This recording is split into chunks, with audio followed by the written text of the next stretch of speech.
Welcome to a very special episode of the Basement Vagrants Podcast.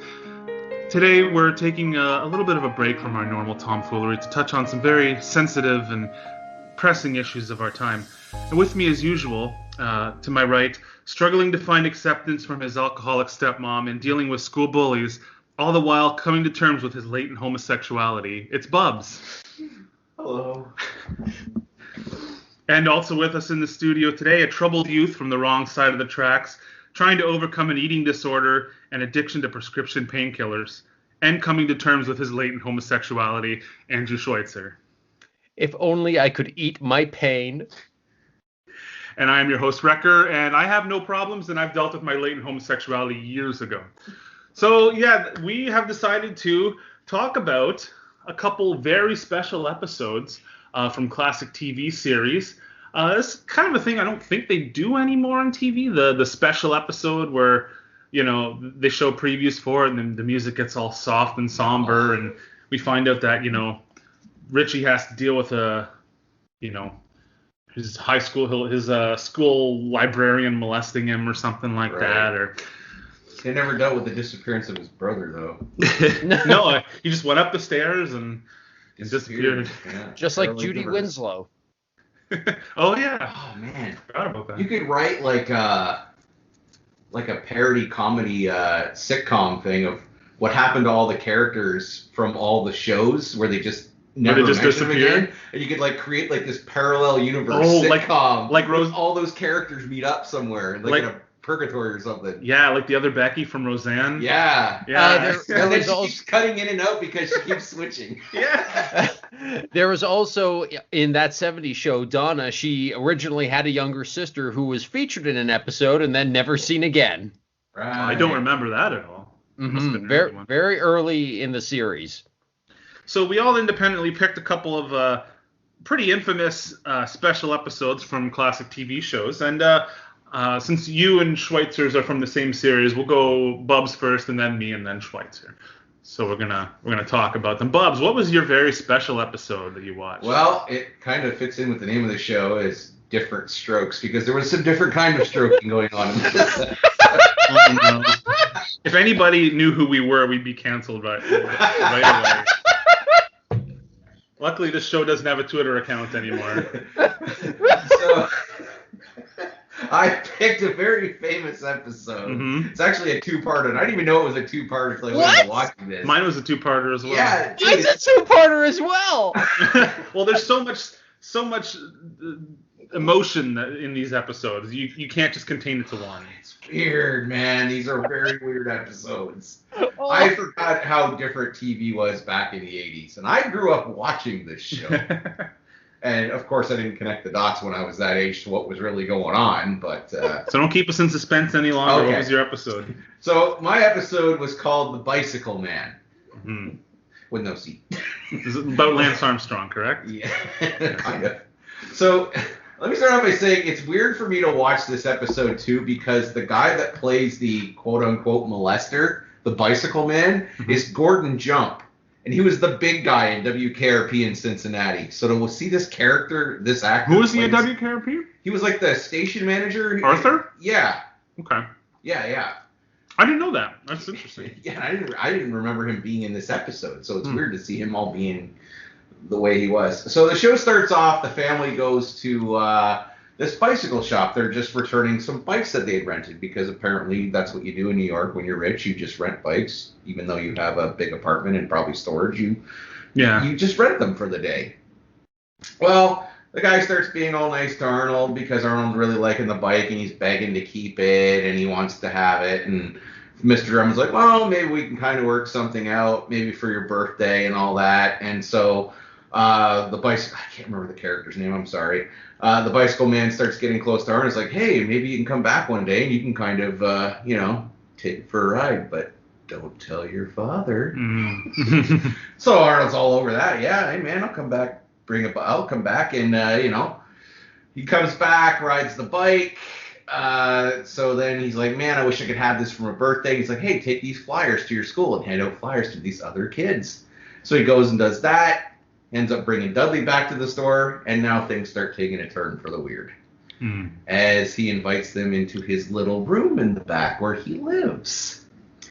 And conveniently leaves out a little bit of porno magazine for when he goes out. My skin is crawling just hearing about this. So he steps into the front of the store, and they're going through a pile of comic books, and lo and behold, here's this lovely little porno book that Dudley's all over this. And of course, Arnold's a little bit, he's a good guy. He's the baby face in this. And Just like, oh, well, I don't know if I should be seeing wrestling this. Wrestling has ruined your life. I'm kind of liking it.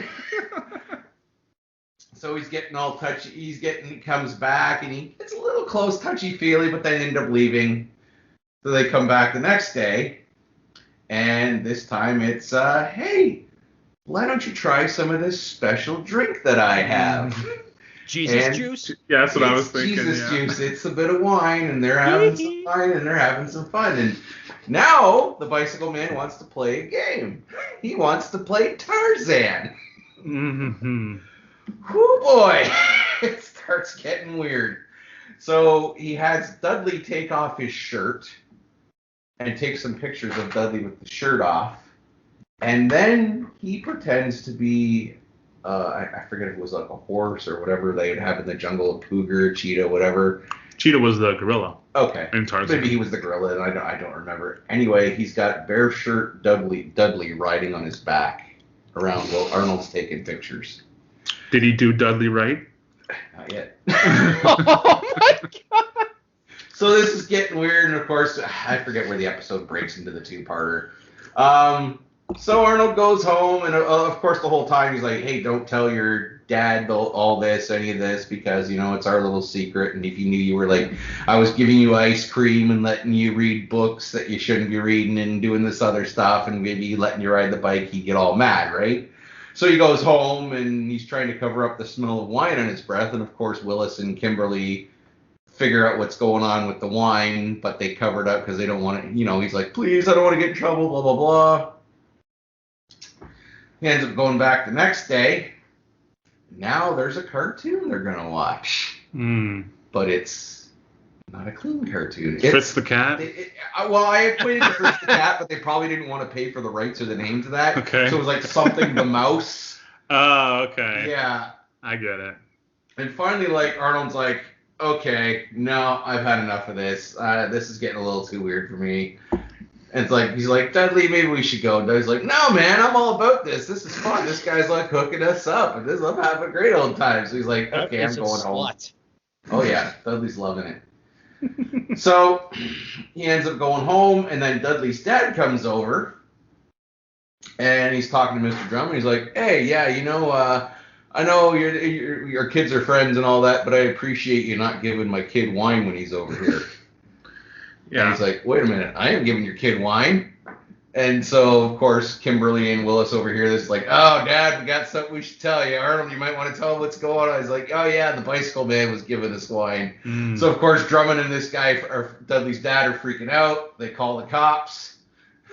They go over to the bicycle shop. Dudley's still over there. First, they go into the front of the store, and they arrest the dude. He's like, hey, what's going on? So Drummond and the other guy bust into the back room and like, hey, you might not want to go in there. You don't know what you're going to see. And Dudley's not in there, but then they go into the bathroom area, and Drummond sticks his head in there, and then out comes Dudley, and he's all wobbly. Oh. With no shirt, in the bathroom. And it's like, hey, Dudley, you okay? He's like, yeah, I don't know. He gave me a pill or something like that, and I feel all weird and woozy and tired.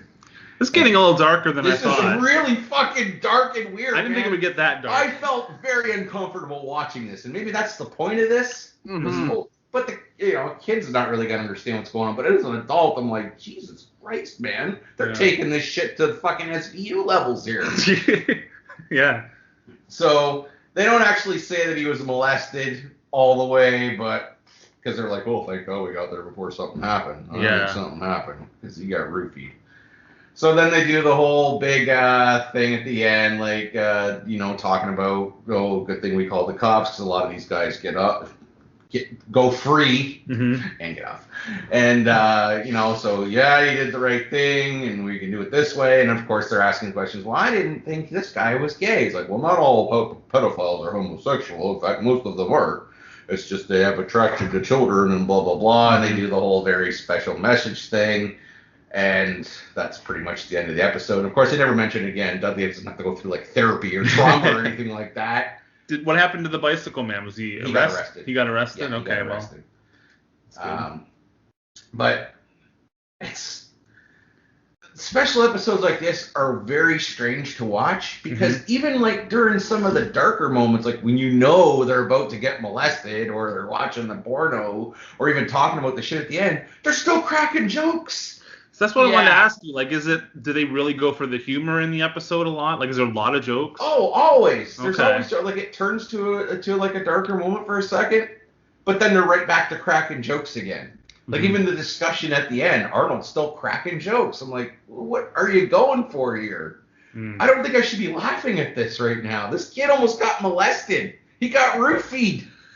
Why are we laughing? Are they making jokes like about the situation, like about what's happening to Dudley? Because yeah, in some areas, yes. I can't remember all the jokes, but they'd be like talking about, oh, you got roofied, like, oh man, I could have had this, and like Arnold will just say something like, oh, it's really nice to meet you, blah blah blah, and then some joke would come out of his mouth, and like, I probably should have wrote down a few of the jokes they were saying. It was just very fucking uncomfortable watching a show like that, and then having them also shoehorning laughs into it.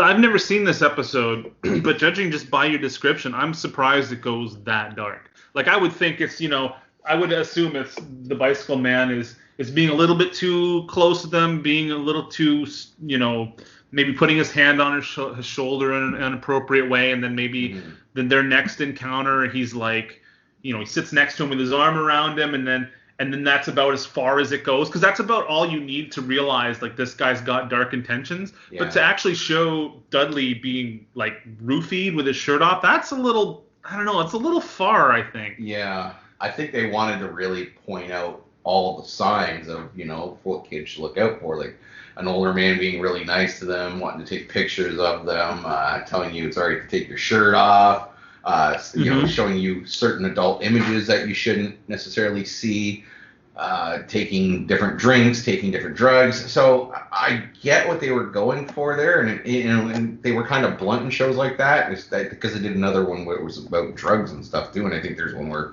Kimberly almost gets raped.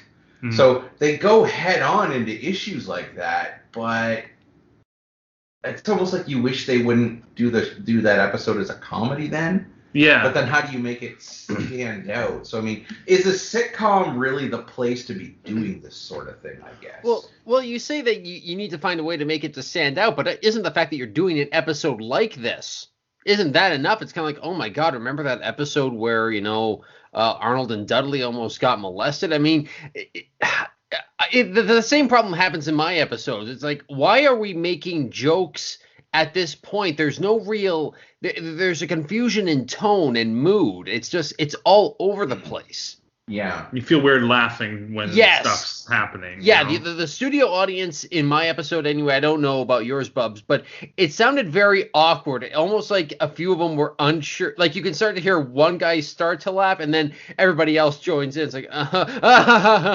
Yeah, so you almost wish that they do these episodes without the studio audience or without the laugh track and just do straight up episodes, like a very special episode. So maybe do like a little introduction at the beginning and then just do, hey, because of the seriousness of tonight's topic, there's no studio audience. Yeah. We just are presenting a story to you that's of a very serious nature. Kind of like how in MASH, whenever they were in the operating room, there was no laughter. No. That's a good point, yeah. Oh, by the way, you can find MASH without the laugh tracks. Apparently, only in the U.S. was it ever aired with the laugh track. In all over the world, UK, everywhere, no laugh track. So I downloaded the versions without the laugh track. I love watching it without it. I don't know. It's been a long time since I've watched MASH. I don't remember if I watched it with the laugh track or not. I probably did. So much. But it's better without, huh? Oh, yeah. Yeah. I'm so sick of laugh tracks now. In some shows, I don't mind it. Like in your kind of standard cheesy sitcoms, it's fine. But yeah, MASH is a little bit of a more serious tone. Especially when you know it's a show that doesn't have a studio audience. At least they did it on shows back in the day where they would record it in front of a studio audience, and then they'd only sweeten it if they knew they weren't getting the laughter that they wanted in certain spots. Right. So, do you think the messaging in the episode was good? Like, do you think it communicated its themes or its warnings effectively? I think it communicated it properly to the parents. Mm-hmm. I think this probably opened up a lot of parents' eyes, because I know now if I were watching this as an adult, it would probably change my perspective. Maybe, but then again, I also kind of look at it as, are they fear-mongering too much? Did they turn a whole generation of people into to be fearful of just the nice old man who's maybe kindly to a youngster?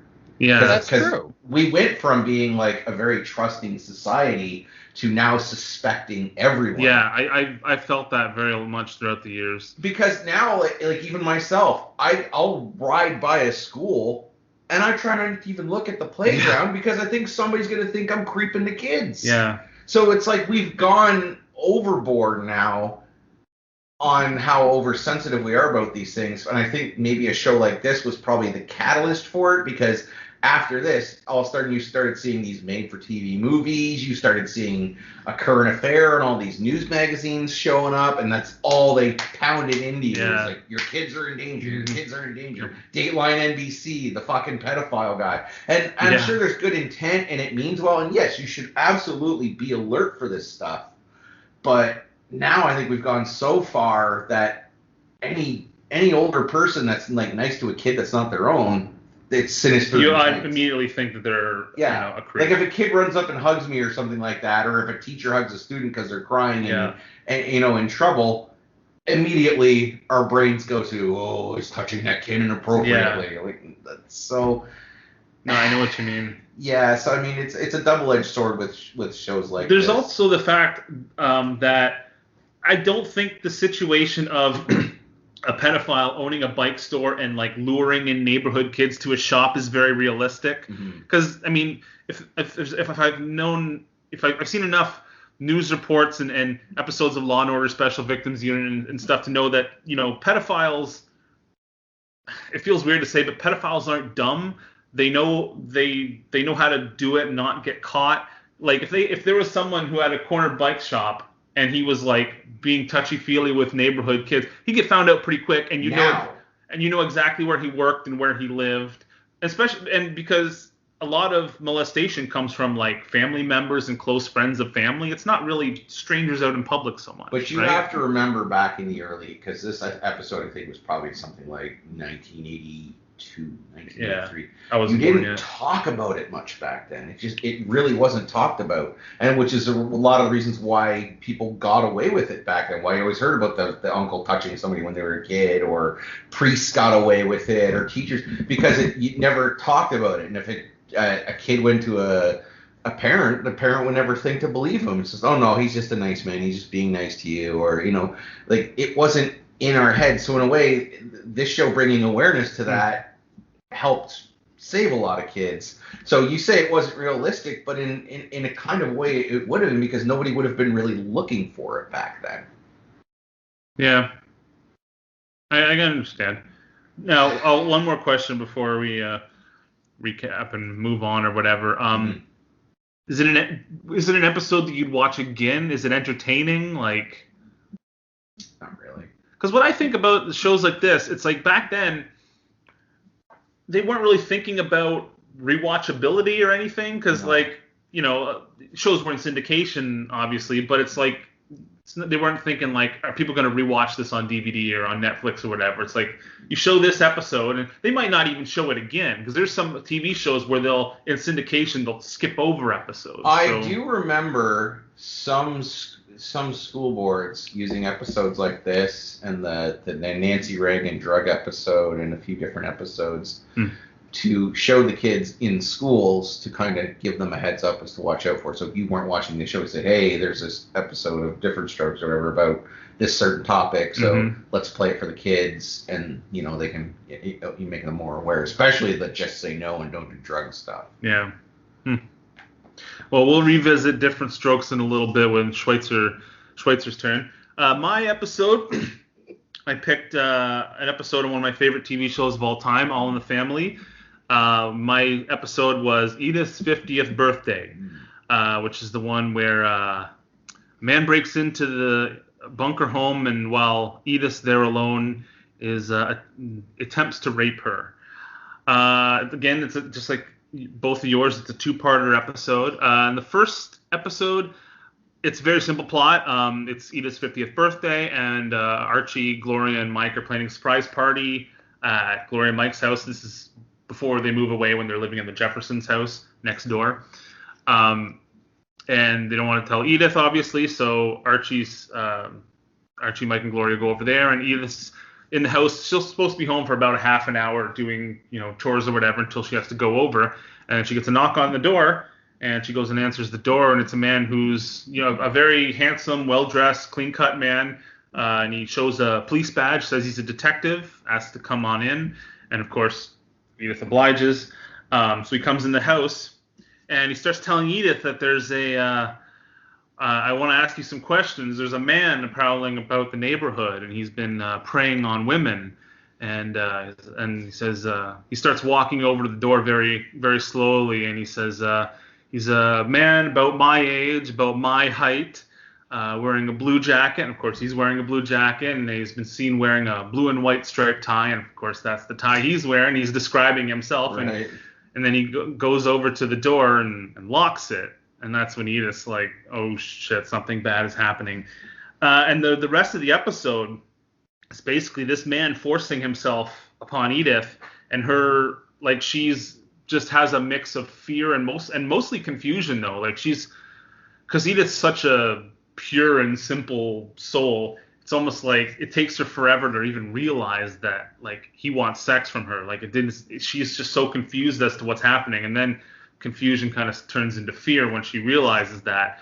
And there are several moments throughout the episode where she has an opportunity to sort of break free. At one point, the phone rings, and she's like, "Oh my God, that's my husband Archie. He'll be home any minute." And then she answers the phone. It's her friend Sybil, and he makes her get rid of her. Did he have a weapon?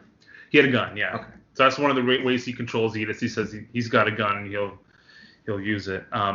And then at one point, Archie, like right before he's about to, like, he unzips her dress, and right before something is about to happen, something will come up. Like, Archie comes to the door, and then the rapist hides in the closet, saying, like, you get rid of him as fast as possible, and then he, like, flashes the gun. He's like, or I'm going to kill both of you. So then Archie comes in to grab something he needed to get for the party, and then Edith's just too terrified to tell him what's going on, and he doesn't know what's going on, obviously, and he's trying to get in and out as fast as possible without alerting Edith as the party. So he's basically kind of trying to just come in and go out as fast as he can without even paying attention to her. So he doesn't realize how absolutely distraught she is. So that attempt to escape is foiled. And then at one point she tries to make a break for the door, and he blocks it, and he throws her on the couch and pins her down. And then she says she smells something burning in the kitchen, and he thinks, oh, you're just trying to escape. You're just trying to make excuses. Like, she says to her at one point, and this is like really scary the way he says this. He goes, now, I don't want to hurt you, lady, but this is going to happen.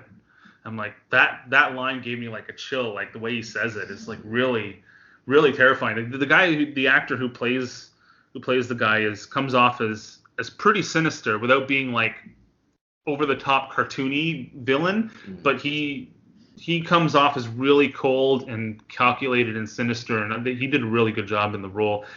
So Edith smells something burning from the kitchen, and she had put in a cake earlier because for her birthday, like, she was baking herself a cake or whatever. So the cake's burning in the kitchen, so she runs in, he runs after her, and there's smoke coming out of the oven.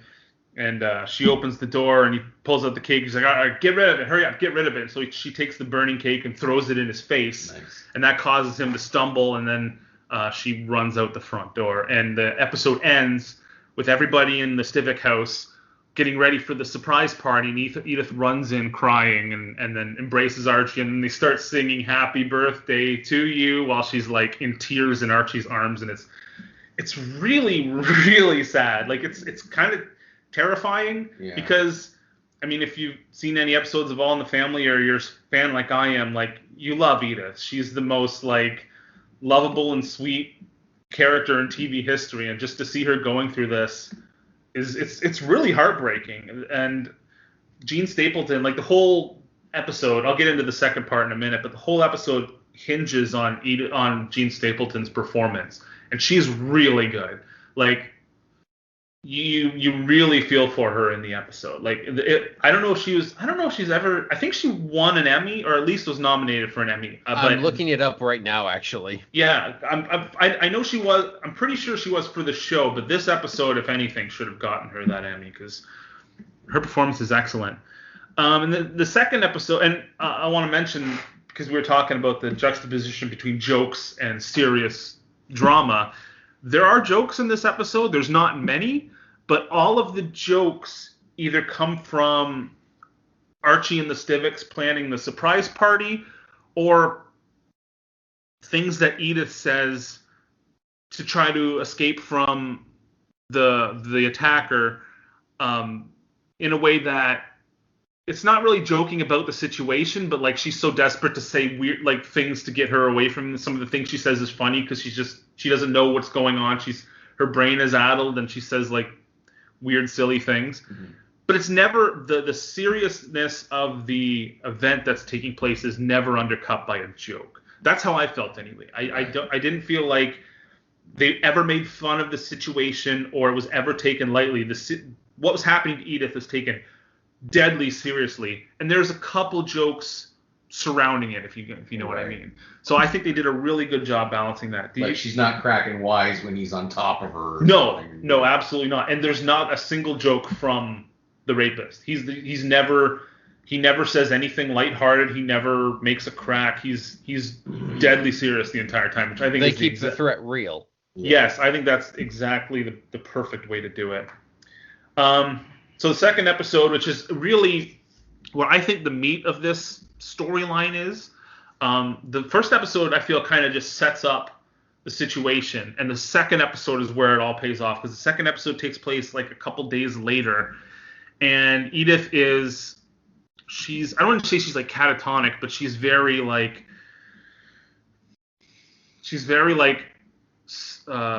cold and unemotional. She's like busying herself with work, like she's ironing the same sheet like throughout the like 10 times. She's doing a load of laundry and then doing it again because she's just trying to keep her mind off of what happened to her at all costs. She's like kind of spaced out the entire time, and it's about the rest of the family trying to get her to talk about it, or to let Archie try to comfort her, because Archie, throughout the series is kind of a cold, unemotional guy, never likes to show affection, but in this episode he's really trying to show affection to Edith, and that's some of the humor comes from that, because he's so not used to being a tender, loving husband. Mm-hmm. And he's kind of awkward about it, but he's really trying, and Edith's just like, there's a knock on the door, and it's I can't remember who it is, and it's I think it's the cops or whatever, and she just gets so afraid she just runs upstairs, like she's so timid and afraid, and they're trying to get to talk to her and comfort her about it, but she's just completely closed off to all of them. And then the second half of the episode, which I think is the most poignant stuff, is the cops come to the bunker house and say they found a guy who matches the description of her attacker, and they want Edith to come down to the police station and identify him. And Edith is so terrified she won't do it. She refuses. She's just and like Gloria,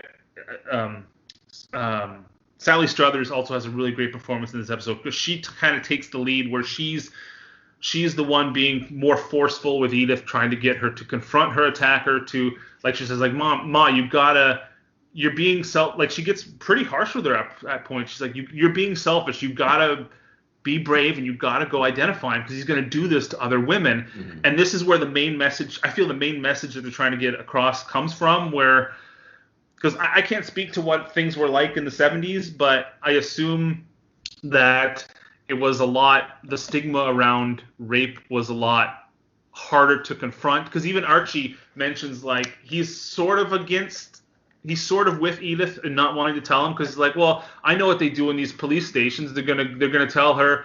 They're gonna say, what were you wearing? They're gonna be, because there was another episode where Gloria got molested in an earlier season. She's like, remember what they said to you, Gloria? They asked you what you were wearing. They thought you were asking for it. They asked you if you enjoyed it. They're gonna ask the same thing to Edith, and so I'm guessing that's kind of more what it was back then. Well, it's interesting you bring that up because something similar was kind of going on in my episode too, where they were talking about like Dudley's apologizing for what's happening, and of course his dad's like, I'm not mad at you, I don't blame you.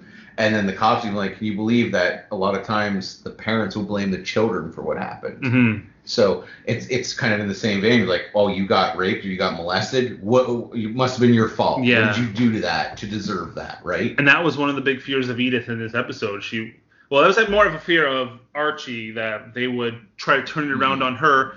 And she's like, and he also says something like, these creeps, they never get caught because nobody wants to identify, and even if there's no evidence for it. Like, so Archie's kind of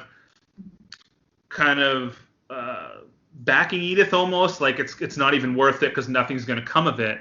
And then the climax of the episode happens. It's just one of the best moments is where Edith is almost hysterical over the fact that she doesn't want to do this, and Gloria confronts her and says like, Ma, you're being selfish. You got to do this, or else he's going to go do this to other people. I can't believe how selfish and ignorant you're being. You're not the mother. You're not the Edith I know. You're not even my mother anymore. And that causes Edith to just snap, and she gets up and slaps Gloria across the face. Oh. Because Gloria pushed her so hard. And then there's this like, Jean Stapleton's acting is amazing in this episode. And this look comes across her face of like, you can almost hear her saying, "What have I become?" Because the look on her face just perfectly communicates it. And then she's like, her hands are shaking. She's like, "Oh, Gloria, I'm so sorry." And she realizes like, this guy is gone, but he is still tormenting her here. He's going to have an effect over her for her entire life until she does this. Yeah. And then she's like, "Come on, Archie, we got to go to the police station." And that's kind of where the episode ends. We never find out if the guy gets caught or not, because that really doesn't matter. The thing is that Edith decides to be brave and confront this attacker and do the right thing. And like that moment where she slaps Gloria is just so powerful and emotional. It's really good. It's really good. And then it's never brought up again. But the 2-episode arc is it's really, it's weird to say that it's a good episode and it's entertaining and I would watch it again, because the scenes of her being attacked are uncomfortable, and it's very hard to watch this beloved character going through such a horrible experience. But at the same time, the performances are so good. I think the messaging is really clear, especially in the 2nd episode about, in order to move on, you have to confront this. You have to do your part to, even though it's the hardest thing in the world, you have to be brave, and there's no shame. There's a moment where she says to Archie, like, "Do you still love me? Do you still find me attractive?" Like, she's worried that she's like ruined for her husband now. Like, it hits on so many emotional beats that I think a woman in that situation would probably be feeling, that I think it's just a really, really good episode. Do you think, and I know some shows have done this, and I can't unfortunately remember examples of what episodes have done this, but sometimes they'll have actors break character at the end of the show, or maybe closing credits. Hi, I'm Jean Stapleton. Right. I'm here to talk to you about rape. Do you think that's something that should be done or shouldn't be done? If it's something powerful, like say a kidnapping thing or a kid's helpline or something, like if they did an episode about they found some runaway kid like that, or they like, "Hey, call this kid's helpline, blah blah blah. If you know somebody's in need or somebody's going through trouble, report it to the police." Do you think that's something that should be done, or should that be left alone? I think it depends upon how you do it. Mm-hmm. I think if the episode is good, if the writing is good enough, and they've communicated well enough, you don't need that. And I think it almost feels like a cop-out. It's like, okay, this is the episode, but here's the real message we're trying to say. It's like the real message should be in the episode. So I think I think that's probably a bad idea to do that. Although I was going to wait till after Schweitzer talked about his episode, but maybe we can touch on it briefly. Because I watched another episode. I was worried I wouldn't have enough to say about Edith's 50th birthday because I just liked the episode so much. I watched another episode that you might be familiar with, Bubs. Not of All in the Family, but I watched the episode of WKRP in Cincinnati. Oh, the concert. Yeah. The in-concert episode. And they do that at the end of the episode because it's a fiction. It's kind of a slightly fictionalized version about the trampling that killed 11 people at the Who concert in Cincinnati in 1979. I was going to say 8 or 9. And at the end, they have a title card comes up saying, at so-and-so date at this concert, so-and-so people were killed. And that brought helped induce new legislation against general admittance seating or whatever. So they do that at the end of the episode. And I think it's okay there because they're kind of, it makes sense because if you watch this episode, maybe you weren't in Cincinnati, you didn't know about the trampling, it would be like, oh, that was actually based off of a real thing. Right. So that kind of worked in that context. Or they also maybe wanted to make it look like they weren't just exploiting that too. Yeah, I guess so. So I think it worked a little in that context, but I think in general it's probably not a good idea. Do you remember that episode, Bubs? The concert episode? Oh yeah. Do you remember when that happened at the time? No, I don't know how old you would have been. 3 years old. Oh, okay. So I probably caught that in syndication reruns or something. I thought the episode was weird. Maybe I'm just heartless, but I thought that the fact that everyone at the station was taking the death so personally when they really had nothing to do with it. I know there's one line I think Arthur says oh my God, we gave away free tickets to that show, and everyone is feeling they're acting like someone, like a close member of their family was killed, but they didn't know these people. They don't, but they do, because when you, a rock and roll station like that, you almost, it's like its own little subculture. If you're involved in the music scene, it's like you're very connected to the people who are fans of the same band you are, or the same genre of music. And a radio station back then was a big hub of the community. Everything that went through news or social events or big musical events went through that radio station, so you were their voice, and at the same time you got to know a lot of those people and know what they're about, and you can relate to them, where when a big tragedy like that happens, you feel it, because there's some people you've probably talked with or have listened to you or have called in or anything, and then of course rock and roll music's always been under attack in one form or another, and then they're also worried about, well, now this is going to put us under attack because something like this happened at an event we were promoting or helping. But I don't think they were worried about that in the episode. They felt guilty about it. They weren't worried that the station was going to it's under fire. Not under fire as in they're going to lose their jobs, but under fire as in the thing that they love and connect to and relate to is going to be attacked and looked on as a terrible thing because of what happened here. We blame these punk rockers, and we blame these hooligans and these scumbags that go to these shows. They're a bunch of animals that just trample each other, right? So it's like when there's a big shooting in the U.S. and then some politician says, well, it's these violent video games that are causing this, and then gamers get all uptight about that. Yeah. So because they're attacking their hobby even though it had nothing to do with the shooting, right? Yeah. Okay. I didn't really connect with the episode. Mm-hmm. Maybe it's because I don't remember the incident, or I wasn't alive at the time, or I've never been in a close cadre of music fans or whatever. It was not a bad episode. I just thought it was strange that they were taking everything so personally, and it just failed to connect with me completely. I can understand that. I can relate to it, I guess. Now, the general admittance seating, they don't do that anymore? Because I can see how that'd be a very big problem. With floor seating, but they don't do it in the whole bowl anymore. And the other problem floor seating meaning standing room only? Yes, okay. When you go to St. Andrews Hall, that's general admission. Right. So they still do it. They don't do it as big numbers. And the other problem they had was they only opened one door. Yeah, they say that in the episode. One guy, there's this giant crowd, and they opened one door. And it was late, and I think it took a long time for them to do it. Yeah, they mentioned that specifically. And it was right before the show, and I think it was even cold outside, if I remember, too. So, like now you go to concerts, there's gates everywhere, tons of gates. So you never see a big queue of people trying to all scramble through one area, and everybody's pretty civil. It's probably the rules. You have to open all the doors at the same time. Yeah. In order to prevent that. That makes a lot of sense. Multiple all the way around the arena, so you prevent stuff like that happening, and you limit the general admission seats. Yeah. So you don't have those problems. So that incident did bring about some positive change then. Well, that's good. That's real good. So I guess just to sum up Edith's 50th birthday, great episode.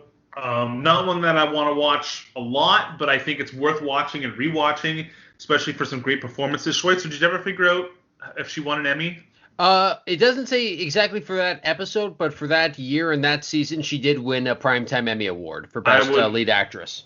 Okay, so that makes sense. I would not doubt that it's from that episode. Maybe they didn't do per episode Emmys Maybe back not. then. But definitely well deserved.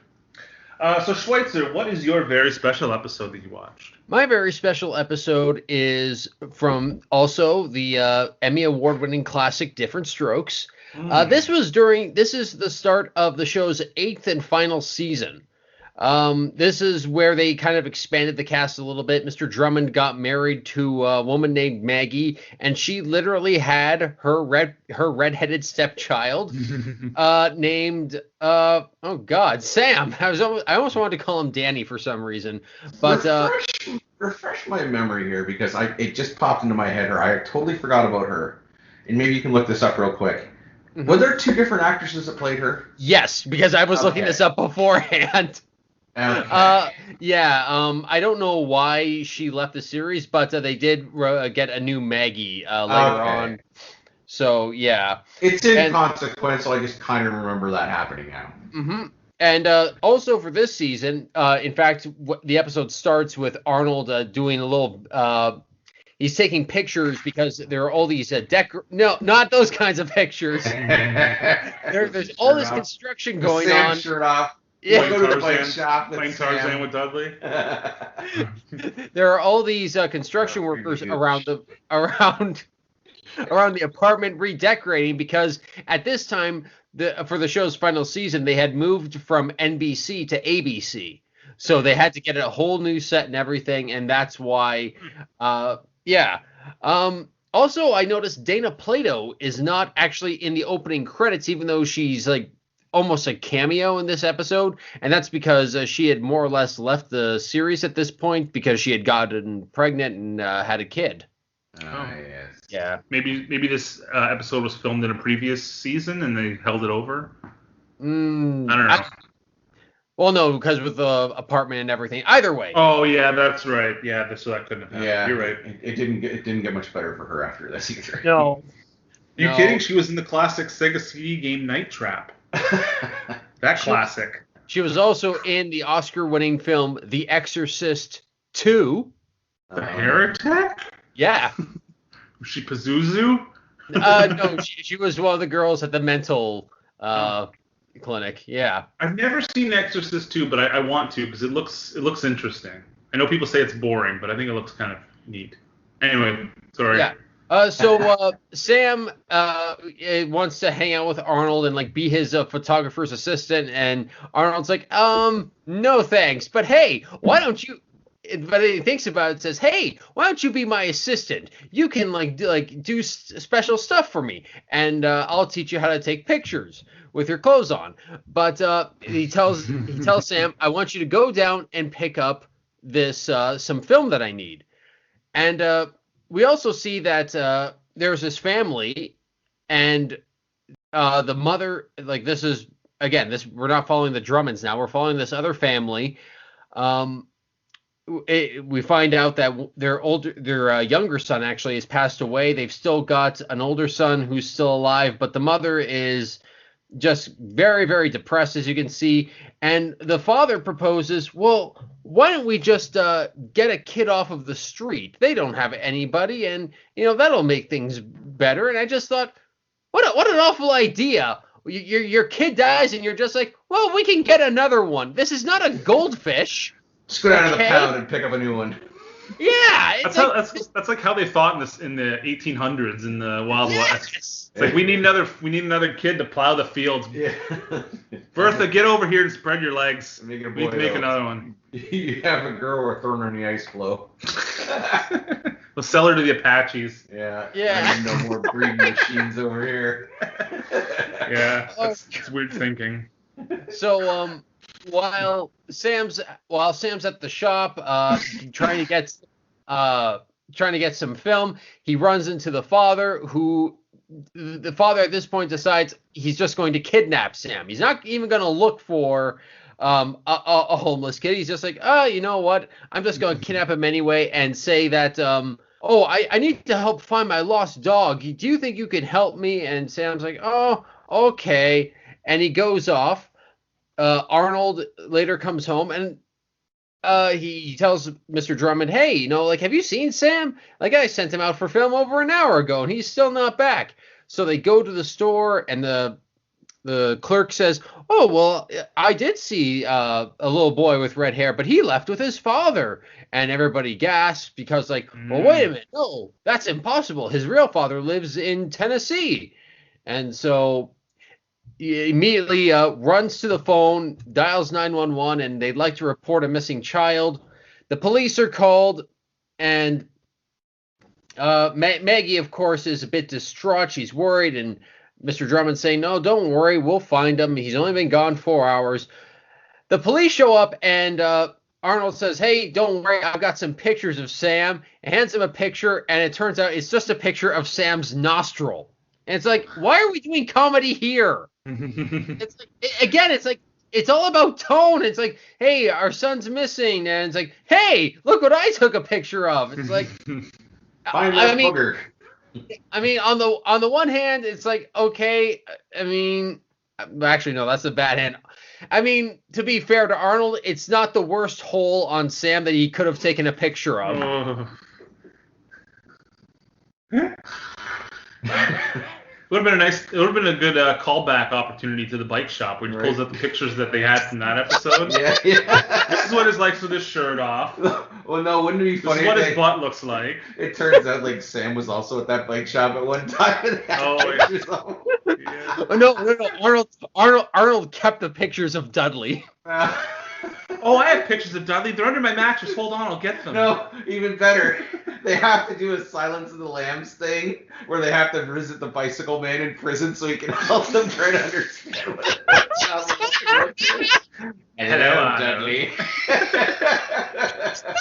The bikes, Dudley, the bikes. You hear the bells on the bicycles? Ding. Quid pro quo, Dudley.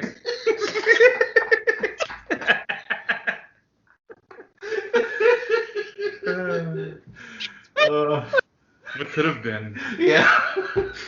We got a lot. I think this is before Silence of the Lambs, though. That's a few years. Oh, God. So we finally return to the kidnapper's house, and Sam's like, what are we doing? We've been driving for 2 hours. And I just thought, why did the kidnapper drive 2 hours just to buy some fucking dog food? It's like, you don't have any stores in your town that sell dog food? You had to make that big a drive? I just didn't get it. But he tries to pass off Sam as, I found him. I found him like living in a box behind a restaurant, and he was only eating scraps. And the wife and the son are instantly believing it. It's like, oh wow, like, oh sure, like he can be a member of our family, no problem. Not even thinking about, wow, the legalities of we just like basically took a person and now are forcing him to live with us. How is Sam reacting to being kidnapped? He's a bit scared, but he's just like, yeah, I'm very hungry. Just going along with it?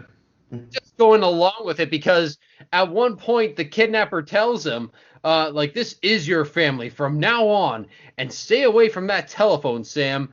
Do you remember what I said would happen if you went near that telephone?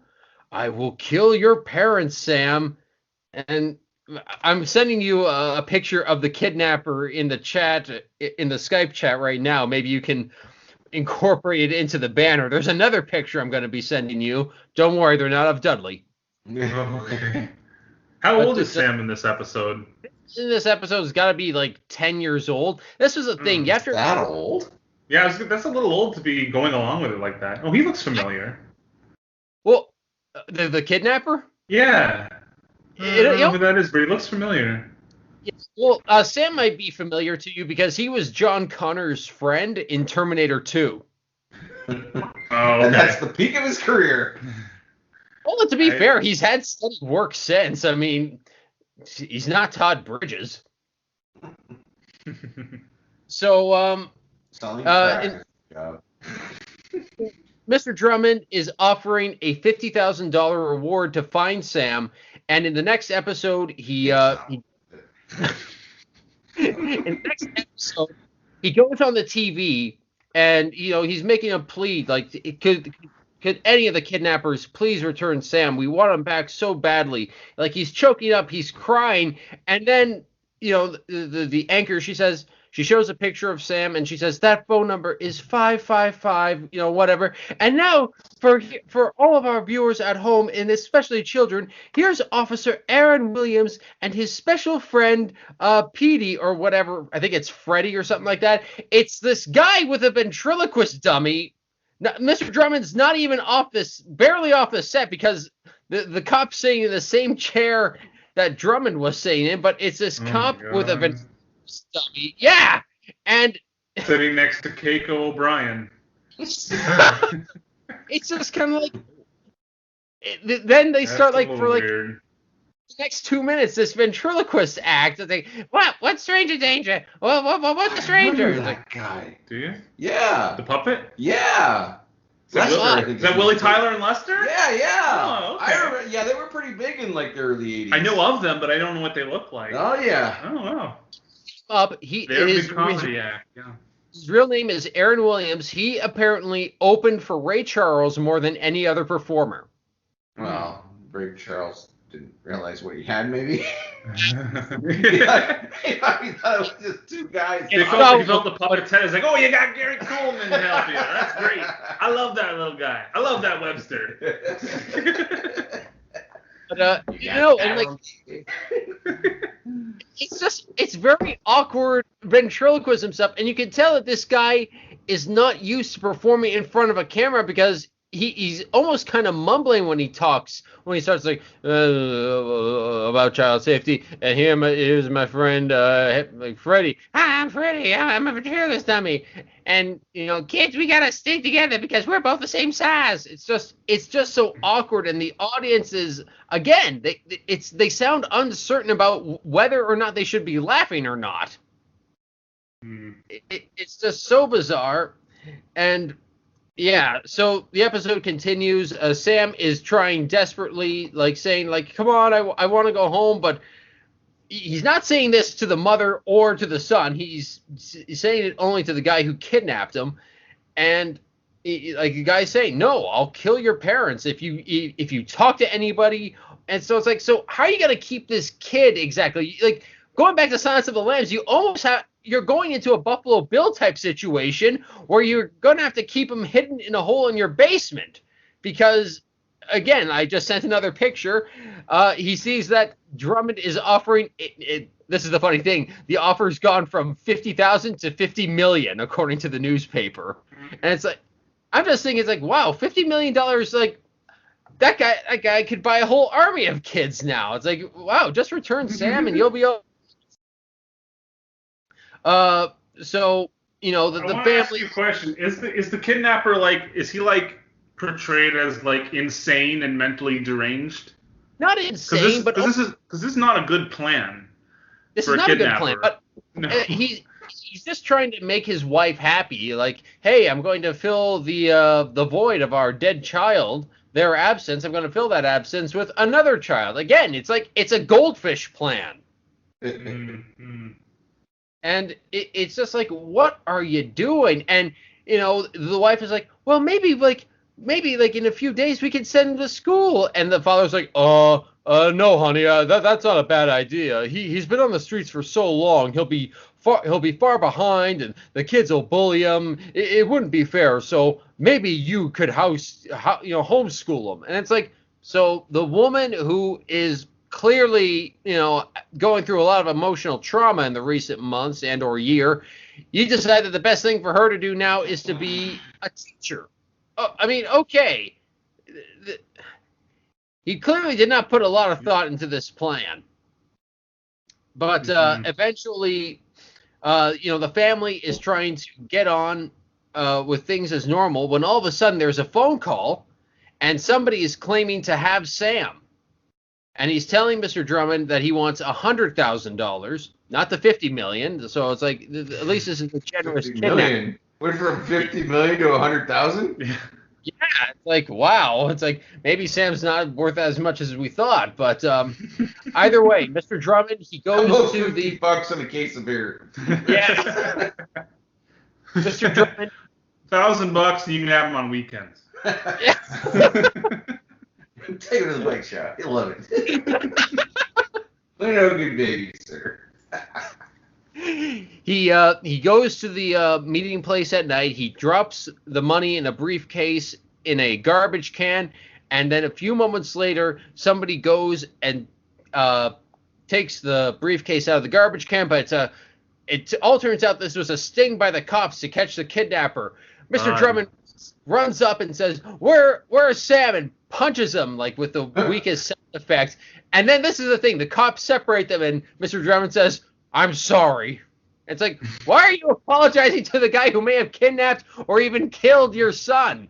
Stepson. Sounds like an episode of Law & Order SVU. Yeah. Like, this is getting pretty intense. Different strokes than pulling punches, man. Drummond throwing some haymakers. And then Ice-T comes in and puts the cuffs on him. Well, then it turns out this is not the kidnapper, because the guy says, hey, I'm an extortionist. I'm not some freak kidnapper. Oh. And then the audience starts to laugh. It's like, what are we laughing about exactly? And he's like, he says, have the detective tell you. And the detective, his name is Harris, he says, that's true. And this is like, whoever his name is, we let him out of jail yesterday. It's like, wow, this is fast. Number one, this guy works fast. Number two, what the fuck was the parole hearing like if they let this guy immediately out of jail and the next day he's already trying to extort $100,000? I mean, you might want to lay low for a little while right after you get paroled. Like, good sir, I'm a recidivist. So Mr. Drummond comes back, and Maggie, like, she sees him walk in, like he looks very dejected. His body's just slumped, like he's so depressed, and she just asks, but where's Sam? Where is he? And it's like, it was a hoax. And I mean, credit to the actress, her name escapes me, but you can tell she's trying her hardest, but it just comes off as a bad soap opera, unfortunately. So eventually Sam is talking to his new brother. I think his name is I can't remember the kid's name in all honesty. Does not matter. He's drawing a picture of Arnold and says, yeah, he lived in the box next to me. And again, the audience finds this funny that the kid has to lie about being homeless. But then he starts to tell the truth about, I used to live in this house and, I had a family who loved me. And the kid says, oh, you're just lying. You're an ungrateful punk. My dad saved you. And Sam conveniently has the newspaper article that the father ripped out of the newspaper about the reward and says, wow, that's you. And so they decide, we'll call Mr. Drummond. Arnold's able to, because they, I guess back in the day, they used to have the phone number for the phone you were calling on the phone itself. Yeah, the bunker's phone had the phone number written on it. Ours had that growing up too. Yeah. Okay, that was the thing because Sam doesn't know where he is, but he just says the number on the phone is, and so they give that to the police. They rescue Sam, and the episode ends. The weird thing to me, hearing you describe this, is Sam seems like a pretty complacent kid for 10 years old. Like if Sam was like 3. I could understand, like, he doesn't understand what's going on. He doesn't understand that this is a bad thing. But I think at 10 years old, you'd be like, I want my mommy now. I want to, you're a bad person. I need to get out of here. I need to see my mommy and daddy or whatever, right? Yeah. Like, 10 years old is a little old to be just going along with it. I thought he was like 5 or 6 on that show. I don't. Well, I'll be honest. I don't know how old, but if you think about it like this, they let him go off on his own to get filmed for Arnold's camera by himself. True, so it's like, it's old enough to be independent. 9 or 10. Yeah, like that, yeah. So I will say between the age of 8 and 10 years old. Mm-hmm. But either way, like he's going along with it, like saying stuff like, oh, fried chicken sounds good for dinner. All I used to get was the bone. So I'll ask you Dudley. I'll ask you the same question that I asked Bubs. Do you think this episode does it have a message that it communicates clearly, do you think? It tries to communicate the theme of stranger danger, and it does, because it, like, for a while when the kidnapper first sees Sammy, like he spends a bit of time talking to him, like trying to find a way to connect with him and like get him to go with him. And the uncomfortable part with the ventriloquist dummy, it does try to convey a message, but again, it's because you have that studio audience laughing at stuff that's just not funny, or where you shouldn't be laughing at all. It doesn't do it as well as it could. Mm-hmm. So hearing you guys describe it, I would contrast it with my episode, where in my episode, the horrible thing that's happening is never joked about, but there are jokes surrounding the issue. Like in my episode where Edith's being attacked, that's never really funny, but there are jokes with the other characters sort of reacting to it and trying to navigate this situation. Whereas in both of your episodes, it sounds like they're cracking jokes in the middle of the dangerous situation. Yeah. Which I think is the complete wrong way to do it. Like when Sam is being kidnapped, I don't think he should be making jokes. It downplays the seriousness of the situation, I think. Exactly. Yeah. So it sounds like maybe All in the Family was better at dealing with serious topics than Different Strokes was. Definitely. I Better agree. writers, producers. Yeah. Any final thoughts? Did you like the episode? Would you watch it again? The episode, this is the weird thing. It's one of these so bad it's good, because you have the extortionist saying, "Hey, I'm an extortionist. I'm not some creep kidnapper." The way the awkward humor is incorporated into this episode, there is something that you just have to see it to believe it. This kidnapper's lack of real plan, other than, well, now we've got another kid. I mean, I wonder. Yeah. I wonder if Different Strokes would have done a very special episode and still made as many jokes if, like, say, the Drummonds for a family vacation went to, like, Alabama or Mississippi. Oh. Well, I think you get where we're going with that. Yes. Hey, I've never really watched that. There must have been some episodes where they're dealing with racism, right? A bit, yeah. They didn't beat you over the head with it, but yeah, there were some, like, awkward moments and some, weird looks and stuff. Between that show and Webster, they both kind of dealt with it, but I don't remember it being a serious thing all the time with it. I never really watched Different Strokes. I think I've seen a couple episodes here and there, but I've never really watched it that much. So I don't really know.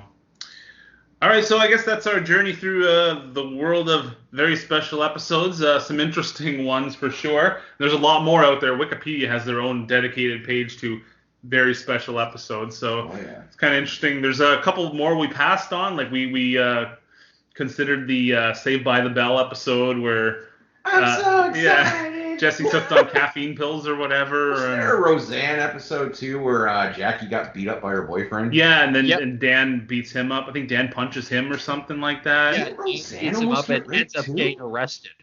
Yeah, exactly. I don't remember that one. There's an episode where I think DJ has to kiss a girl for the school play, but he doesn't want to because she's black. Yeah, I've seen that episode. Yeah. Something about that, yeah. And then Roseanne and Dan are worried that they're somehow that maybe they're racist and they're making their son racist or something like that. So There's a couple good ones there. I thought I remember something almost happening to Roseanne where she was terrified about something that was, maybe she was robbed or something. I don't remember. At the restaurant or something. Could be. Anyway. Glad Married with Children never did nothing like that. No, I don't think they did. No, they never really got too serious. And then Seinfeld just made light of all those scenarios. That's what I love about Seinfeld. They never went through a very special, or this is something that we need to take seriously. Like when Susan died, there wasn't like George did not spend all this like these episodes like regretting what he had. Like, I should have loved her more. It's just kind of he's quoting Wrath of Khan. Let's go to the topics now. That's a shame. Yeah. Are you sure? I kind of think the very special episode thing kind of morphed into other shows, other sitcoms that just dealt with emotional issues, but not in a very ham-fisted way. Like, I think of Scrubs. I'm a big fan of the TV show Scrubs. There's a lot of episodes of Scrubs that are like really hard-hitting emotional episodes that make you cry. But they never feel like, they never get ham-handed about it.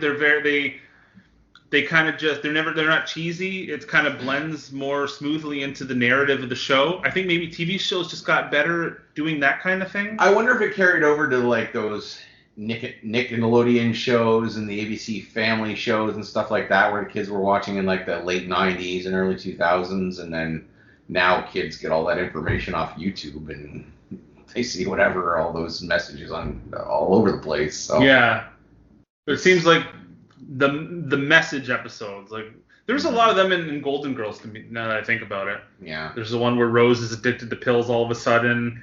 There's dealing with there's a bunch of episodes dealing with homosexuality. That show is really kind of progressive in that way.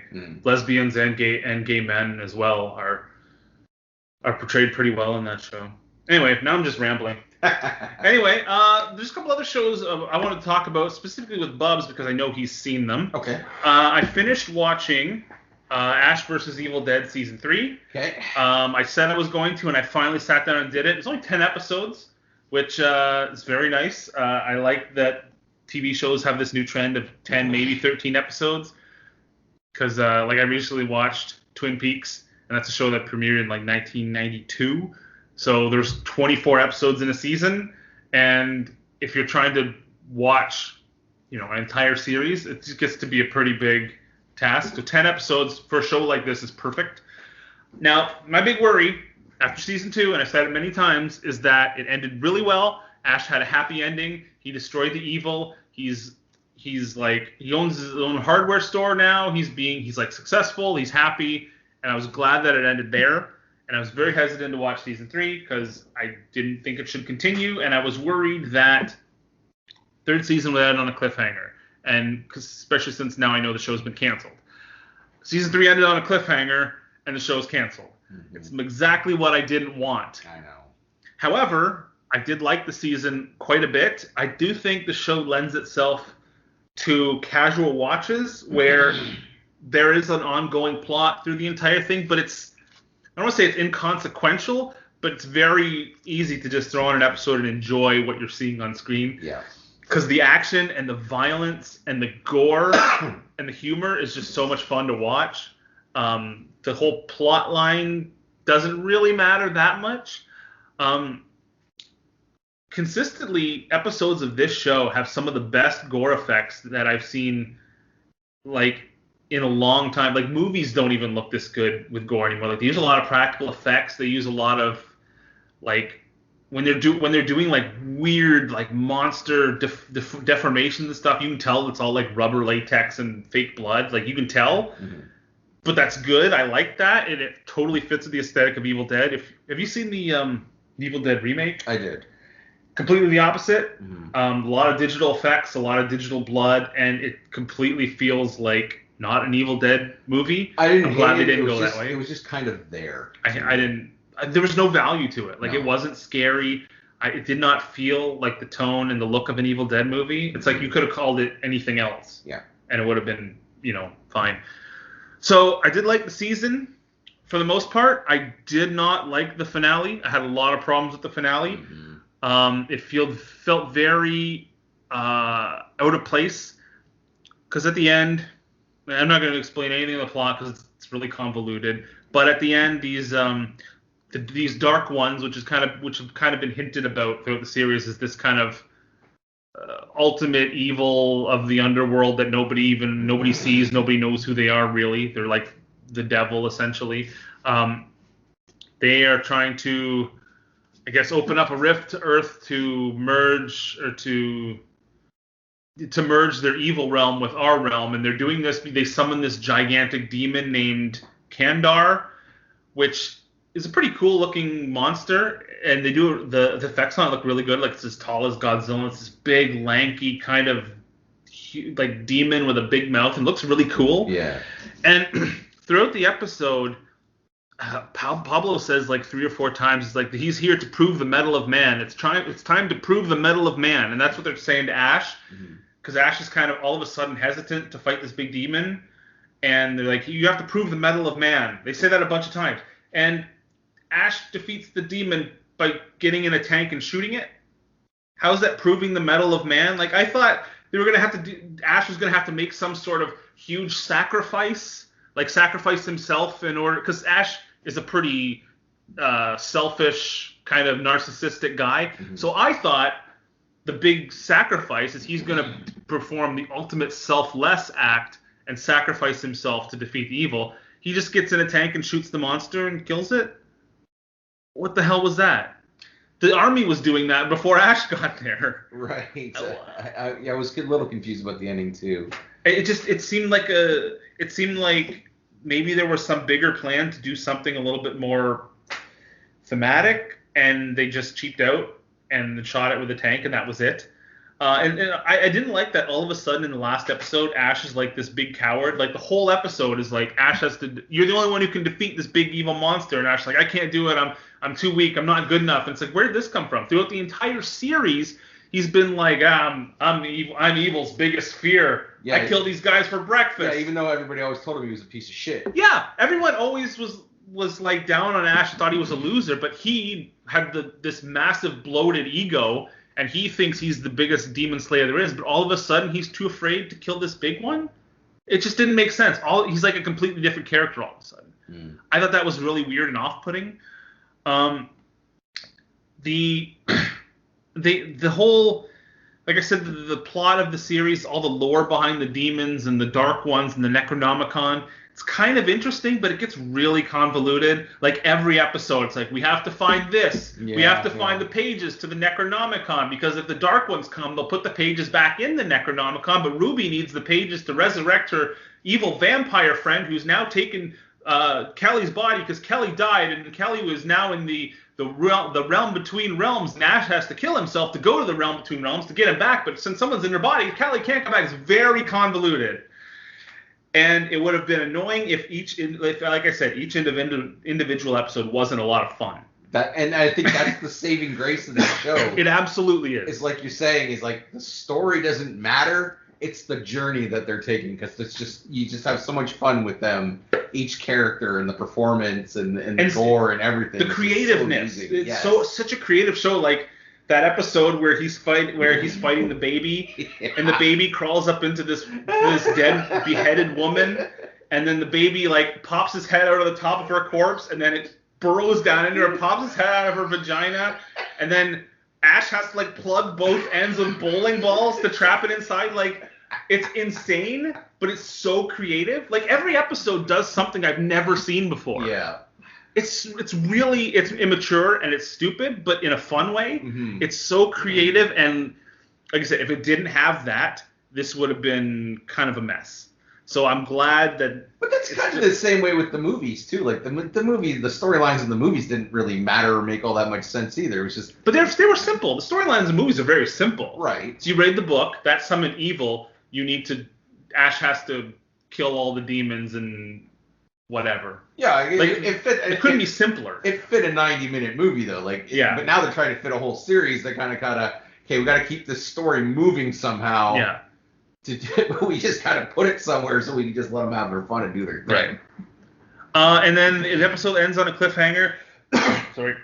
Right after Ash defeats it seems like immediately after Ash defeats the demon, he wakes up in the future in this like cryogenic sleeping pod or whatever. I don't know what happened between him defeating the demon and him getting like frozen and sent to the future. Yeah, they weren't really. There's like no. I think they were probably going to explain that in the next season. Yeah, maybe. It ended, unfortunately, by that point. So it ends with Ash waking up in the future in this like cryogenic sleeping pod. It's very similar to the alternate ending to Army of Darkness. In fact, I think they even use some of the same scenery in the background for the world being destroyed. Maybe. Have you ever seen the alternate ending to Army of Darkness? Not for a long time, but I've seen it, yeah. So instead of the S-Mart thing, he took one too many drops of the sleeping potion and he ended up waking up like hundreds of years in the future or something. Yeah. And the world was pretty much destroyed. Mm-hmm. And that's kind of what happened here. Only he wakes up in the future, and the future is basically Mad Max. It's literally Mad Max. Like they open these doors to this big hangar where he is, and you see like this desert wasteland, and then him and like an android, like a sexy android, get into like they got the Delta and they got like they put like roll bars on it, like a gun turret. It's like a Mad Max car, and Ash says groovy, and they drive off for more adventures. And I'm wondering if that was originally planned to be where they were going to go with the next season, or they knew the show was done, so they're just like, fuck it, we'll just give it this ending. If they knew the show was done, they should have ended it with an actual ending. Like, that's a True. cliffhanger. I want... Not that Ash is this beloved character that I'm emotionally attached to, but I would like him to have a happy ending. Mm-hmm. That's why I like the ending of season 2.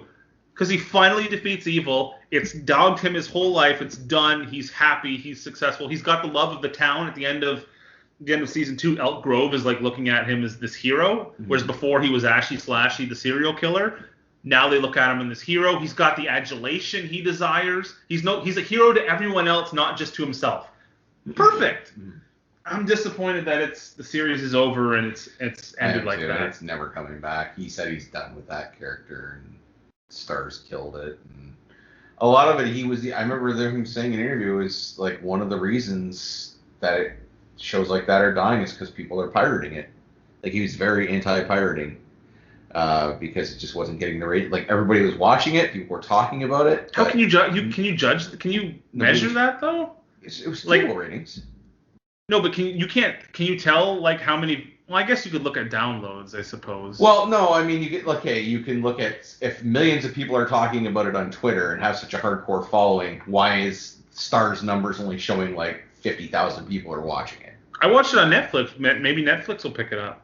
Maybe. Although you said Bruce Campbell's done with the character. Although maybe if they offer him some more money, I don't know. But it's possible. I would think that's something to fit on Netflix or Amazon Prime or something. Yeah, for sure. I would go for another season because, like I said, it's a fun show. I enjoyed it. I'd probably watch it again. Like, maybe not for a few years, but it's a show that I would like. You know what? I'm going to revisit Ash versus Evil Dead. It's worth I've gone through it twice, and I've really enjoyed it. Yeah. So. I just wish they would have ended it a little bit better. Mm-hmm. But still a pretty fun show. Schweitzer, is there anything you watched that you want to talk about before Bubs and I go into something else? I watched Silence of the Lambs recently, going back. That's why I was laughing so much when Bubs said that for the kidnapping episode, they should go the Silence of the Lambs route with the bicycle shop salesman. But I watched it a couple days ago from start to finish for the first time in years. And I am so surprised at how well that movie holds up. Mm-hmm. I think it's a great movie. It's just absolutely perfect. I mean, and one thing that really stuck with me is how little Anthony Hopkins is actually on screen. I think he's only got 16 minutes of screen time, and yet somehow he had that much of a presence to still be nominated and win the Oscar for Best Actor. That was just kind of for sure. In fact, the scenes with him in it are the best scenes in the movie. Like he steals the movie, like you said, even though he's not in it very much.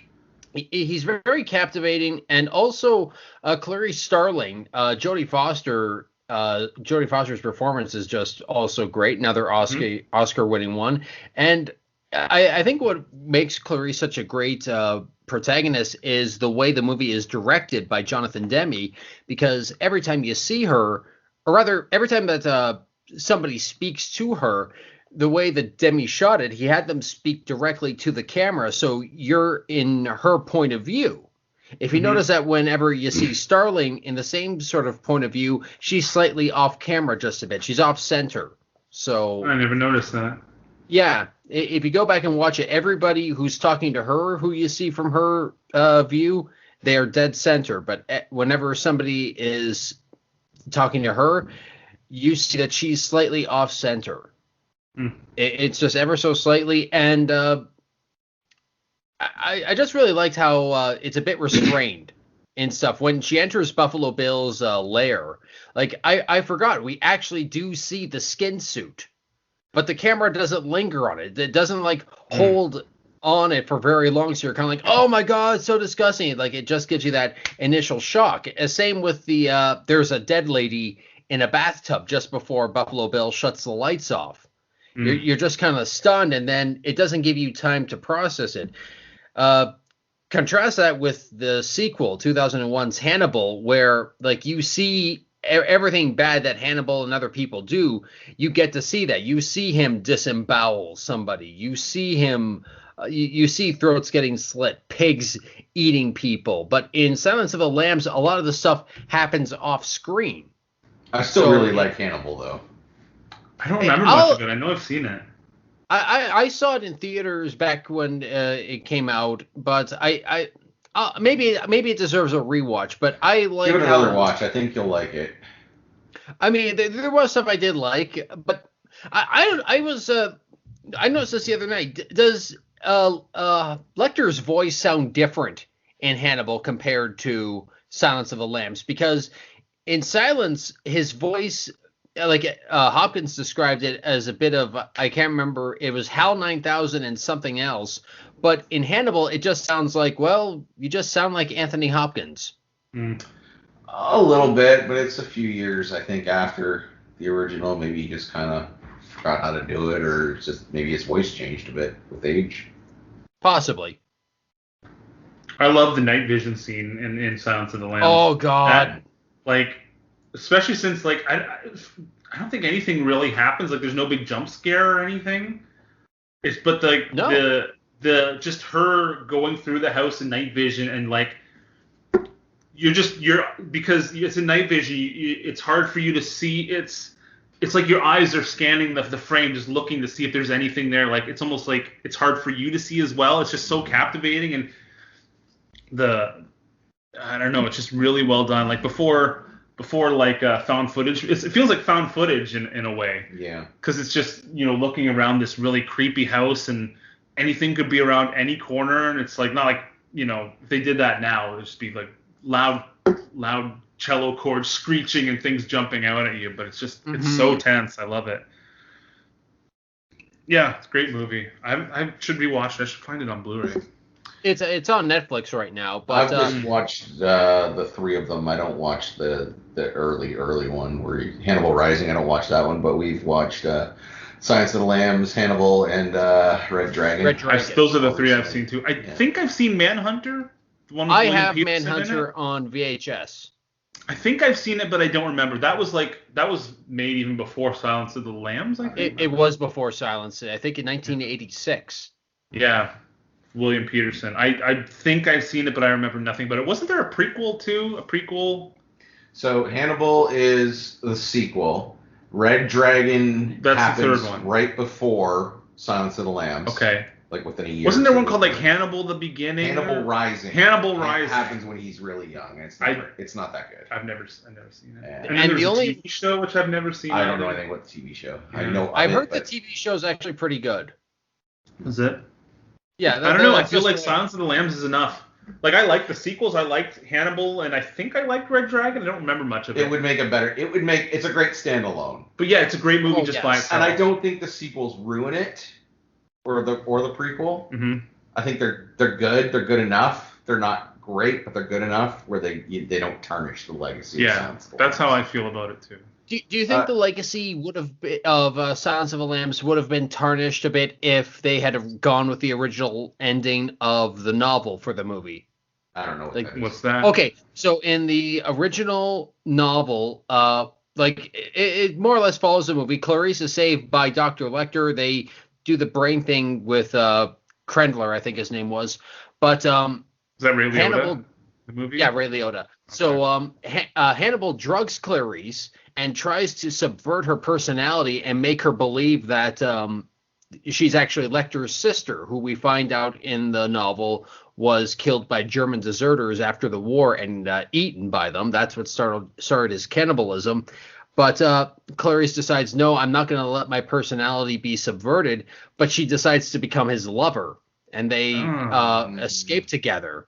And I remember reading that and just being like, what the hell? That's why a lot of people did not. That's why Jodie Foster didn't come back. That's why Anthony Hopkins was the only one who came back. Because no, it wasn't filmed, but even Hopkins didn't like that ending. Maybe I'll give him the benefit of the doubt. Maybe it worked in the book, but that would have been a terrible ending. I think I would not have liked that. I love the ending of Silence of the Lambs, where she just gets the call on the phone, and the last shot is just Lecter from behind, just walking off into a crowd of people. Mm-hmm. That's so scary. He's just out there, and he looks like any normal guy. That's scary. That's a pretty scary ending. I love it. It is, and it's so understated.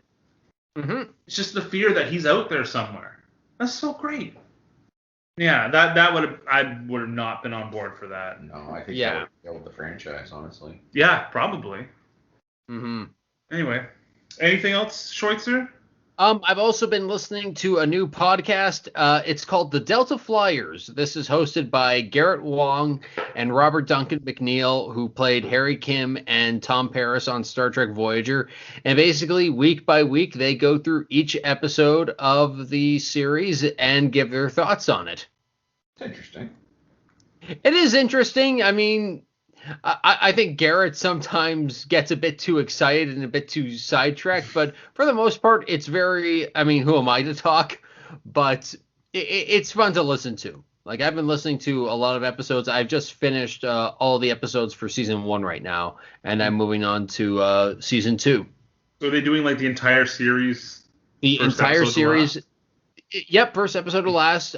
They are going to be having like one episode for the episode Faces. They had one of the cast members on, like he was just an extra. Well, not an extra, but like a supporting cast member. Mm. But there are later episodes where Kate Mulgrew and the great thespian Robert Beltran will be appearing. Oh, right.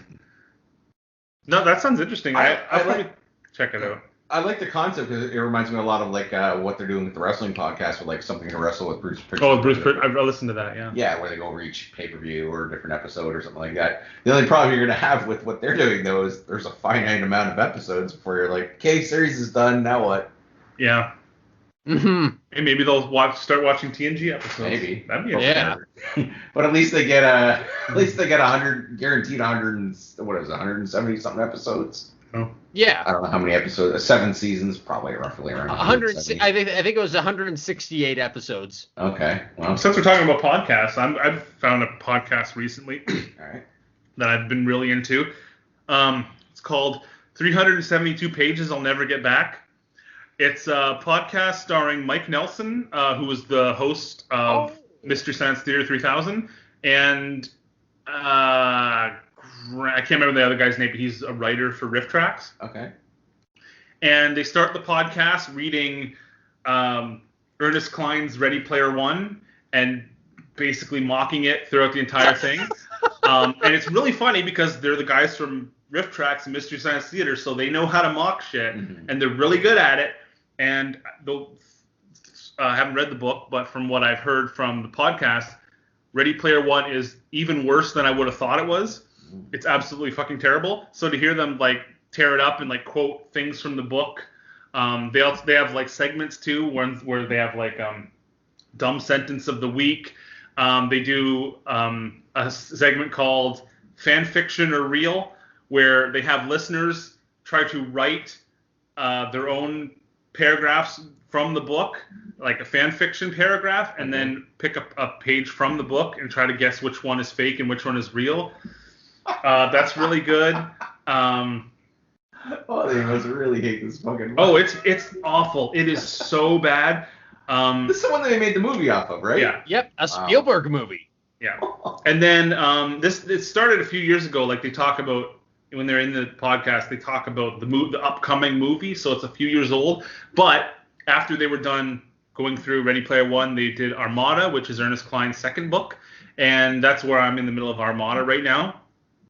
And then I think the podcast, it's still going because about a year ago, Ready Player 2 came out. So then they start doing the sequel to Ready Player One. It's really good because Ernest Cline is an absolutely terrible author, and they totally tear up his work, and it's great. You gotta wonder what he thinks of this.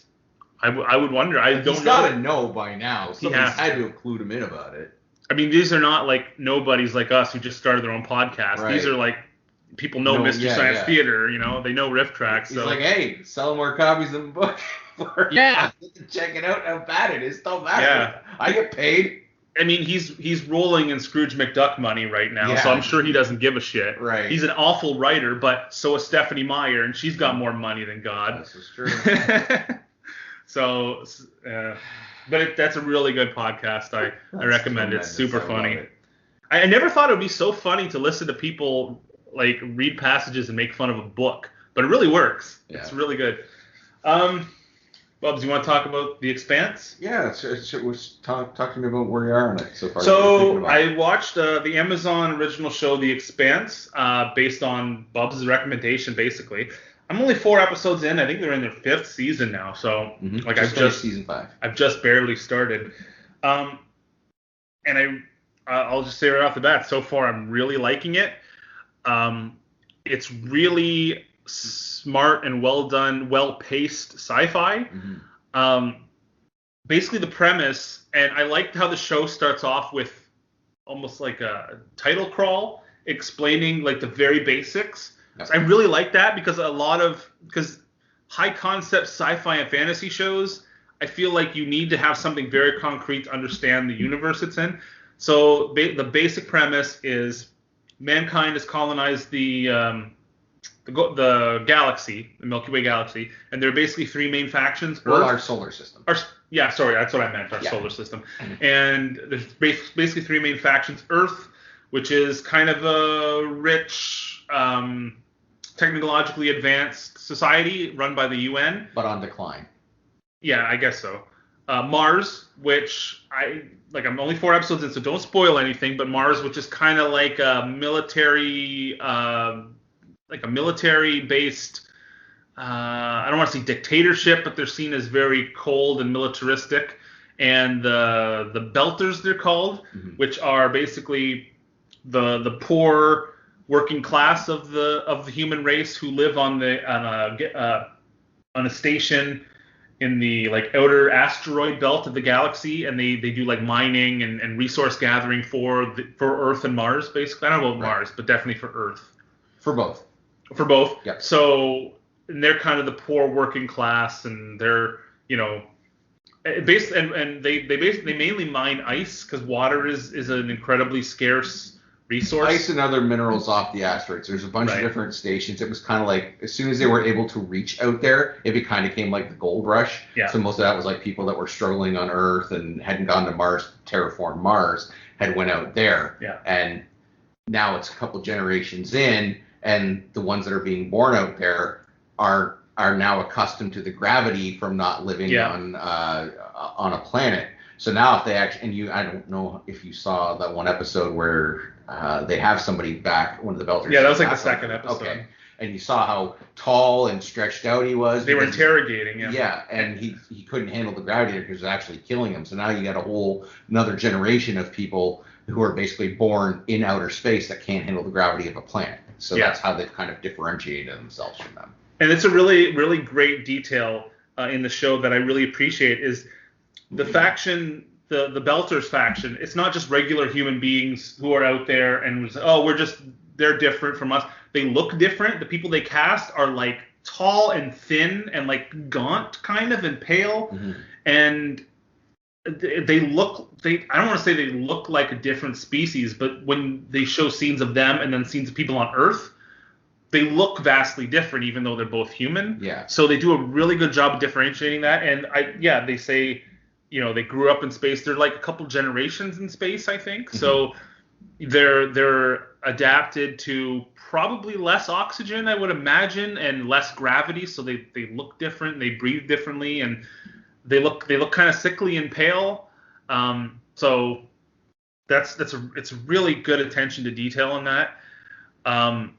And the people on Earth, like there's three main storylines that I imagine are going to converge in the future. One is Thomas Jane. He plays like a cop / detective. He's from Earth, and he's working at, I think it's Ceres, the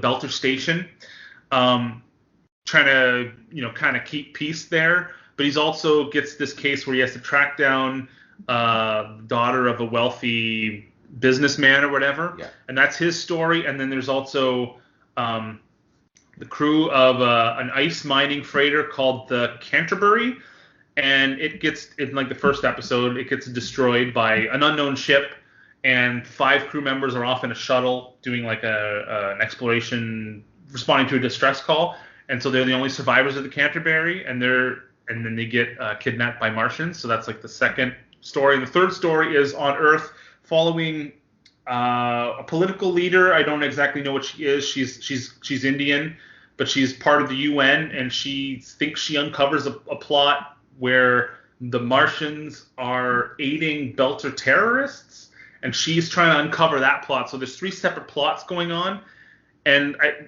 get the feeling that slowly they're coming together, because in the 4th episode you hear that the girl that Tom Jane's character is looking for, she was last seen on the Scopuli, which is the ship that the Canterbury was responding to this distress call for.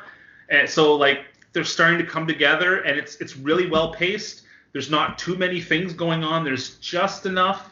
I feel like the show does a really good job of giving you enough information without it feeling heavy-handed. Like I really like how the Belters, not only do they look different, but they speak in kind of like a version of Louisiana Creole. Yeah. And it's not explained why, and I like that, because it makes sense that, these humans have grown up in this colony on the other side of the solar system. They will probably speak different. Their language has evolved from an Earth language. So like they kind of speak in like half English, half Creole. But I don't even know if it's Creole. It could be just an alien version that's evolved from Creole. It's kind of like a hybrid of different languages, because there's like a lot of Asian in there. Yeah. It's a lot of Indian, so exactly. It's kind of evolved. And because a lot of them that went out there were not formally educated, they've kind of developed like a more slang speak as well. But I love how that's just a thing. There's never that scene where one of them says, oh, Thomas Jane, you don't speak Creole. We started speaking Creole back in this year when these people came. No, it's just how they sound. And you can infer why they speak that way. You know what I mean? They don't hold your hand on a lot of stuff. No, show, I feel like the show doesn't talk down to its audience. It feels very smart. There's things you have to put together on your own, or really pay attention to some stuff too. I'm trying. Like it's the show I'm actually going to watch it again. Now that I know stuff, and I'm gonna go back and look for things that led up to the little nuggets and Easter eggs that kind of led up to explaining why things are the way they are. Like, oh, okay, that makes sense now. And it's very gripping. Like, it's not a show you just put on in the background, do other things. No, you guys sit and watch it. But when I'm watching it, I'm kind of glued to the screen. Like, it really keeps my attention, which is good. And I'll show you. I'll list another example of really good sci-fi that doesn't talk down to you and doesn't hold your hand. There's a scene where the survivors of the Canterbury get picked up by this Martian military flare. I think they say it's the flagship of the Martian army. And they're being interrogated, and this interrogator comes in. He's like very like all the Martians are portrayed as almost like the German SS. Like the people on that ship, they're very rigid and militaristic. So just from that look of them, you kind of get what the Martians are like, or at least the Martian army is like. Mm-hmm. So that's communicated perfectly visually. They don't have to say a word. You kind of get that. And then the interrogator comes in and sits down across from this guy at the interrogation table.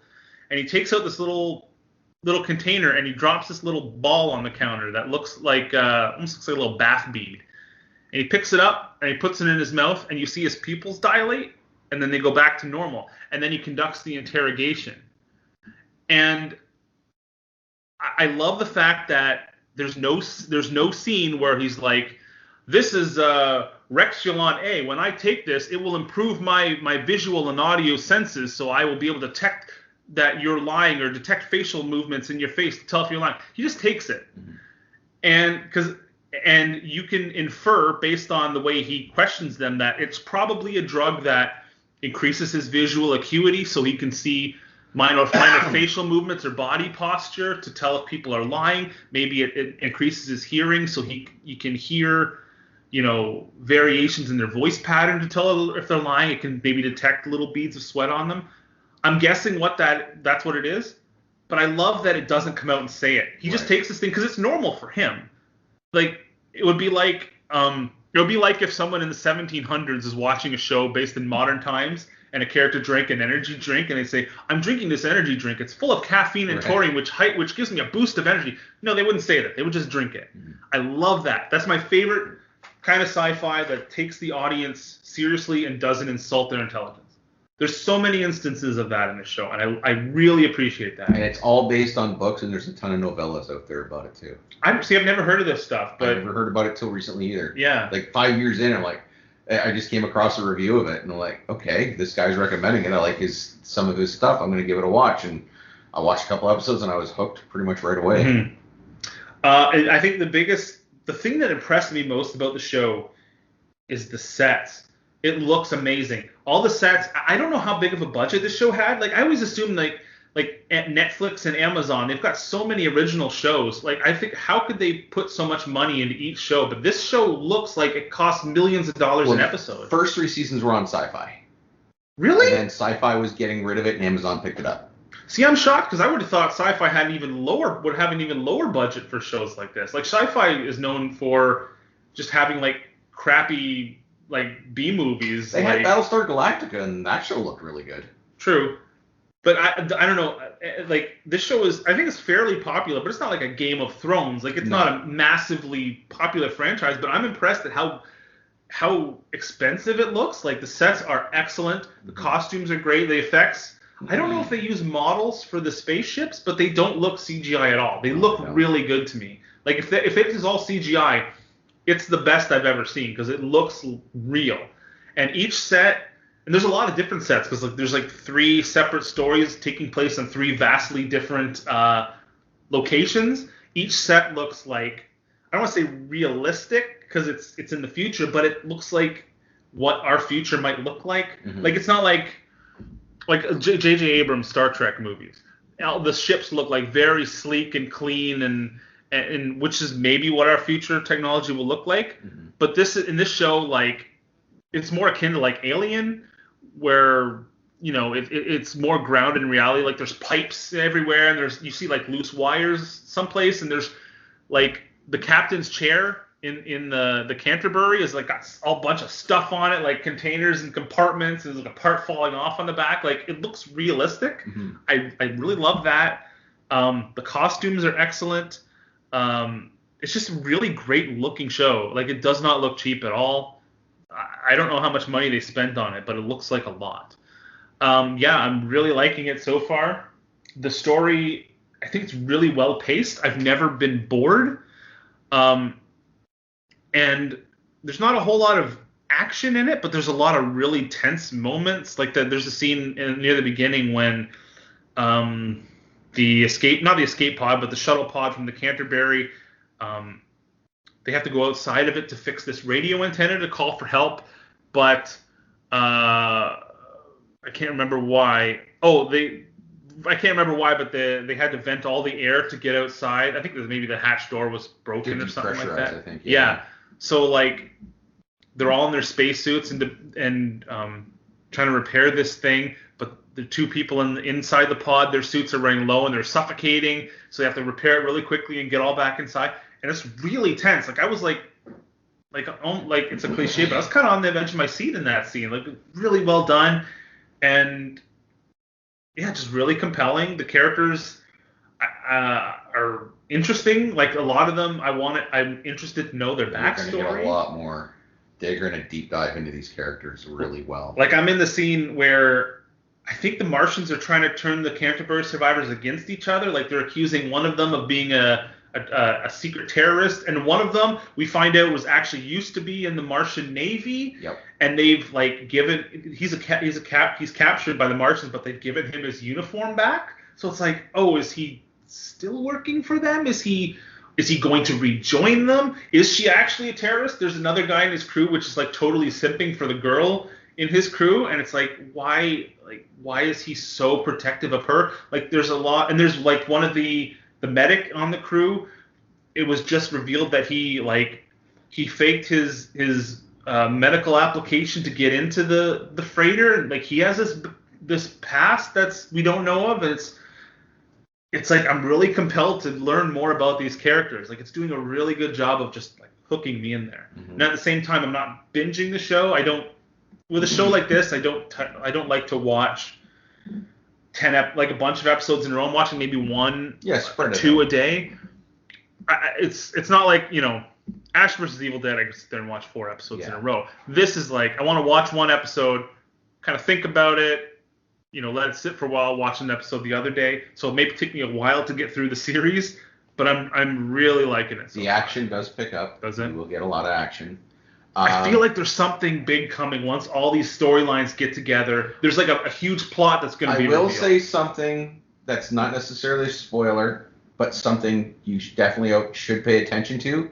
Anytime they mention the proto-molecule, pay attention to that. I don't think I've heard that yet. Okay. Just pay attention to that. The proto-molecule. Yeah. Okay. That plays a big part throughout pretty much the whole series. Okay.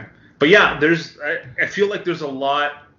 Like the show is an iceberg, and I've just scratched the tip. Like, there's a lot more there, so I'm excited to watch. I hope it keeps doing well, because I really want. I'm all caught up, and I'm still engaged. Do you know if it's coming back for another season? One more season, supposedly the finale. Okay, well, good, because I'm all for smart, well-written sci-fi that does not pander and doesn't talk down to its audience. The funny thing is, it gives you everything that Star Trek Discovery wants, and like a diverse cast, strong female characters. Pretty much all the boxes are checked in this show without beating you over the head bluntly with it. They just are. Yeah. You can put any character of any race or any gender in any spot, and as long as it's well written like they are here, nobody cares. Yeah, like on the Earth storyline, the main UN member that's investigating this conspiracy, she's Indian, and one of the other characters in that storyline is the Martian ambassador, and he's Indian as well. Mm-hmm. And they're just characters. Yeah. Like, I've never heard like, oh, this is great for Indian representation. No, they're just people. Yeah, there's none of that. They're just people. Yeah. And that's great. I never think about it. If anything, they take that sort of thing and make it appropriate to the universe they're living in. So like the Belters are finally being represented, or something finally where the Belters are getting their say in everything that's going on. So they do it, but it's relevant to the story they're telling rather than relevant to 20th century crap. Yeah. They don't beat you over the head with anything for the 20th century. There are themes of discrimination and I don't want to say racism, but like minority versus the majority, prejudice for sure. Yes. But it's not ham-handed, and in the context of this sci-fi show in the universe, it completely makes sense. It's tribism. It's our tribe, Earth tribe versus Mars tribe versus the poor versus the rich versus Belter tribe, which is actually several tribes, and it's it's really so smart and well written. Yeah. I'm glad you recommended it, because I'm really liking it. And this is probably a show, like I said, I'm not binging it, so it's probably going to last me maybe a month or two, maybe even more. So, there's only 10 episodes a season, I think. So maybe a month and a half. But it's good to have a intelligent sci-fi show to go through before I'm forced to watch Star Trek Picard and kill myself. Yeah, I was pretty much giving up on sci-fi until this came along. You've been granted a brief reprieve, Wrecker, because I saw articles that season 2 has been delayed again. Yes, keep it going. Now he's just praying for fucking Patrick Stewart to get COVID. No, I wouldn't pray for that. I'm praying for Alex. He wants Patrick Stewart to get canceled. Yeah. No, I want Alex Kurtzman to get COVID and AIDS and cancer and leprosy and herpes. Herpes. Yeah. And Doric syndrome, or what is it's called? Rheumatic syndrome. Rheumatic syndrome. All the Star Trek. Aromatic syndrome. Aromatic syndrome. Yeah. Aromatic syndrome sounds like you just smell really good. What did Sarek have when he lost his mind? Give him that. Yeah. What, sir? What was Sarek's disease? I can't remember. The Tuvin syndrome? Oh, I I know couldn't Tuvin remember it. syndrome was a disease in Star Trek. That was what Tuvok had, wasn't it? Was it Tuvin syndrome? Oh, yeah, maybe. Is that Tuvok's disease? Yeah, Tuvok. I think that's what Tuvok had. It might have been. Anyway, so yeah, Expanse. Totally recommended. We'll probably be talking about it more on the show. I want to maybe at least finish the first season or two before we talk about it again, but really liking it. So you want to end with some trivia? Sure. I gotta get my pen and paper. And take a seat. All right. Fuck, damn it. I started watching briefly. I've only about 3 episodes in. I don't know if you heard about it. The Man in the High Castle. I have heard of that. It's on HBO, isn't it? I'm not sure what network it's on. No, Amazon. It's on Amazon. Oh, okay, Amazon. Yeah. I've heard good things about it. Yeah, it's basically set in 1962, kind of an alternate timeline thing where the Germans and Japanese won the World War II. So they end up carving the U.S. in half. Yes.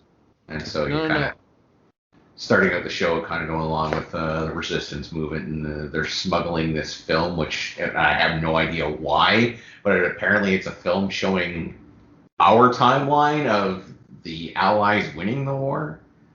Oh. Yeah, and so you're trying to it's like contraband, and they're trying to hand it off or smuggle it somewhere, and they say if people saw this or somehow it would change and topple the regime that's going on right now. And then they mention the Man in the High Castle, saying that that's where these films are coming from, but we don't really know anything about him or how he did it or what the theme of everything is. So I don't know if this is going to end up being like a parallel universe type scenario or a time travel issue or what exactly is going on. So that's very about 3 episodes in, I'm intrigued. It's moving on at an okay pace. The characters are all right, so we'll see how it goes. Cool. I think it was based off a book. I was going to say, I think they're... K. Dick? Yeah, for some reason I keep getting that book confused with something else, but I think that is Philip K. Dick. Yeah. Originally it sounded like something Stephen King had written, but when I looked it up and discussed it with a buddy of mine, and he said it was Philip K. Dick who wrote that, so... So I'll probably report on it once I'm maybe about a season or 2 into it and see if I'm something I'm going to stick with or not. Nice. Yes, sir. Okay, I'm back. Loading up the trivia. Bubs, don't look at the screen. I couldn't see it anyway. Okay, good. Okay, so for this episode, since in the main body of the show, we talked about 2 immensely popular TV shows from the 70s. My trivia this week is 15 questions about TV moments of the 1970s. Okay. So some of them are infamous moments from episodes or just big events that happened that were televised, but it all takes place in the 1970s, okay? Are we going to have buzzwords? Yes, so we're going to have buzzwords, so pick a word, Bubs. Stifle. Perfect. Schweitzer. Dudley. Okay. Okay, so when you know the answer, say those words and I'll call on you, and then if you don't get it, we'll give the other one a chance to guess, okay? All right. So here we go. Start off with question number 1. In an episode of The $6 Million Man, Steve Austin fought this legendary creature played by Andre the Giant. Dudley. Schweitzer. I'm going to guess Sasquatch. Sasquatch is correct. Sam Squanch. Sam Squanch. What you talking about, Wrecker? I figured that it was either that or The Rock. It wasn't the Yeti? The Yeti. The Yeti. Giant Gonzalez. Did he honk the $6 million? So if anybody says to you, Steve Austin never fought Andre the Giant, you can say, no, he actually did. There you go. Okay, number 2. Though ABC was hesitant to devote 12 primetime hours to a miniseries, this 8-episode show pulled in an estimated 130 million viewers. I heard Schweitzer say something, so Schweitzer? Roots. Roots is I was correct. going to say that too. Very but good. I let him finish the question. Nah, you can interrupt me. Number 3, before he became well known in America as Crocodile Dundee, this Australian actor had his own TV show debut in 1973. Ooh. Dudley. Yes, Schweitzer. Paul Hogan. That is correct. I was trying to think of the show name. No, I said the actor. The show was called The Paul Hogan Show. Oh. Well, there you go. Number 4, in 1975, John Cleese goose-stepped around his hotel when the German guest came to stay in this BBC sitcom. I don't know any old BBC sitcoms. What's this? Dudley. Yeah, Schweitzer. Fawlty Towers? Fawlty Towers is correct. It's a good show. Number 5, who was the most famous person to sit in Archie Bunker's chair? Well, that's a matter of opinion. It's a famous episode that I'm hinting towards of All in the Family. Dudley? Schweitzer? Sammy Davis Jr.? That is correct. You remember that, Bobs? Yeah, somewhat, yeah. It's probably the most infamous episode. Number 6, Howard Cosell, Frank Gifford, and Don Meredith hosted this sports show debuting in September. Wild World of Sports? Incorrect. What? Debuting in September 1970.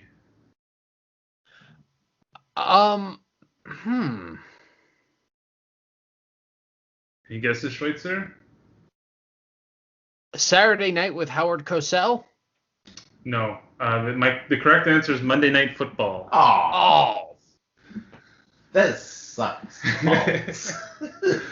Number 7. A TV ad promoting diversity and national harmony from 1971 featured people of all races singing, "I'd like to buy..." Stifle. Coke. Bobs. I'd like to buy the world of Coke. And keep it company. Very good, Bobs. Very good. That sounds like it should be from the 80s. I'd like to buy the world some Coke and... And start a company. Yes. That's the choice of a new generation. Yeah. Okay. Number 8. After interrupting the broadcast of the 1972 Munich Olympics, sportscaster Jim McKay spent 14 hours covering the hostage crisis started by this Palestinian terror group. Stifle Hezbollah? Nope. I know this is a difficult one, but Schweitzer? Oh, I know it now. Black September? Black September is correct. Very good. Oh. I was thinking of the PLO. I almost said Red October. The Red October, yeah. Number 9. Film critic Judith Crist declared this 1972 TV movie about a boy coming to terms with his father's homosexuality a giant step forward for television. Despite this, the film has never had an official DVD or Blu-ray release. It's a little obscure, but it was a pretty momentous movie at the time. 1972 TV movie about a boy coming to terms with his father's homosexuality. I'll give you a clue. It starred Michael Sheen and Hal Holbrook. Stifle Flames of My Father. No. No. Schweitzer, any guesses? Dudley, the Barry Manilow story? No. The correct answer is That Certain Summer. It's a movie I've known about for a long time, and it's never been able to see it because it's not available anymore. But wow. Number 10. Another giant step forward for breaking down taboos came in 1972 when this TV character considered having an abortion. Stifle, Maude. Maude is correct. Very good, Bubs. Number 11. Home Box Office, or HBO, launched in 1972, but subscribers were initially slow coming, up until the airing of this fight between Muhammad Ali and Joe Frazier in 1975. Dudley. Schweitzer. The Thriller in Manila. That's correct. Gee, you got the boxing. Yeah, question. I was hoping you'd jump in there. I was trying to think of the name of the title, but I knew it was like something in It's not Rumble in the Jungle, so it would be the other one. I didn't know that about HBO though, to be honest. Yeah, from what I read online, that was their first big hit that pushed their subscriber numbers up. Number 12. He was the first host of Saturday Night Live on its debut episode. Stifle, George Carlin. George Carlin is correct. Good yes. job, Bob. 3 questions left. Number 13. The 1978 finale of this sketch show featured series highlights and a question and answer session with regulars Tim Conway and Vicki Lawrence. Stifle the Carol Burnett show? Good job, Bubs. You're at 5 points and Schweitzer's at 6. So it's a close race. We've got 2 questions left. I was going to guess Fridays. Number 14. In this historic televised tennis match, Bobby Riggs was defeated by this female tennis star. Dudley. Schweitzer. Billie Jean King. That is correct. After he declared that no female player could beat him. Billie Jean, that's my player. Last question. How many different TV series starring Scooby-Doo aired in the 1970s? Oh my God. There was a lot. I'm glad you didn't ask up until today. Oh God, there's too many. I don't know. Stifle 6? 6 is correct! Oh!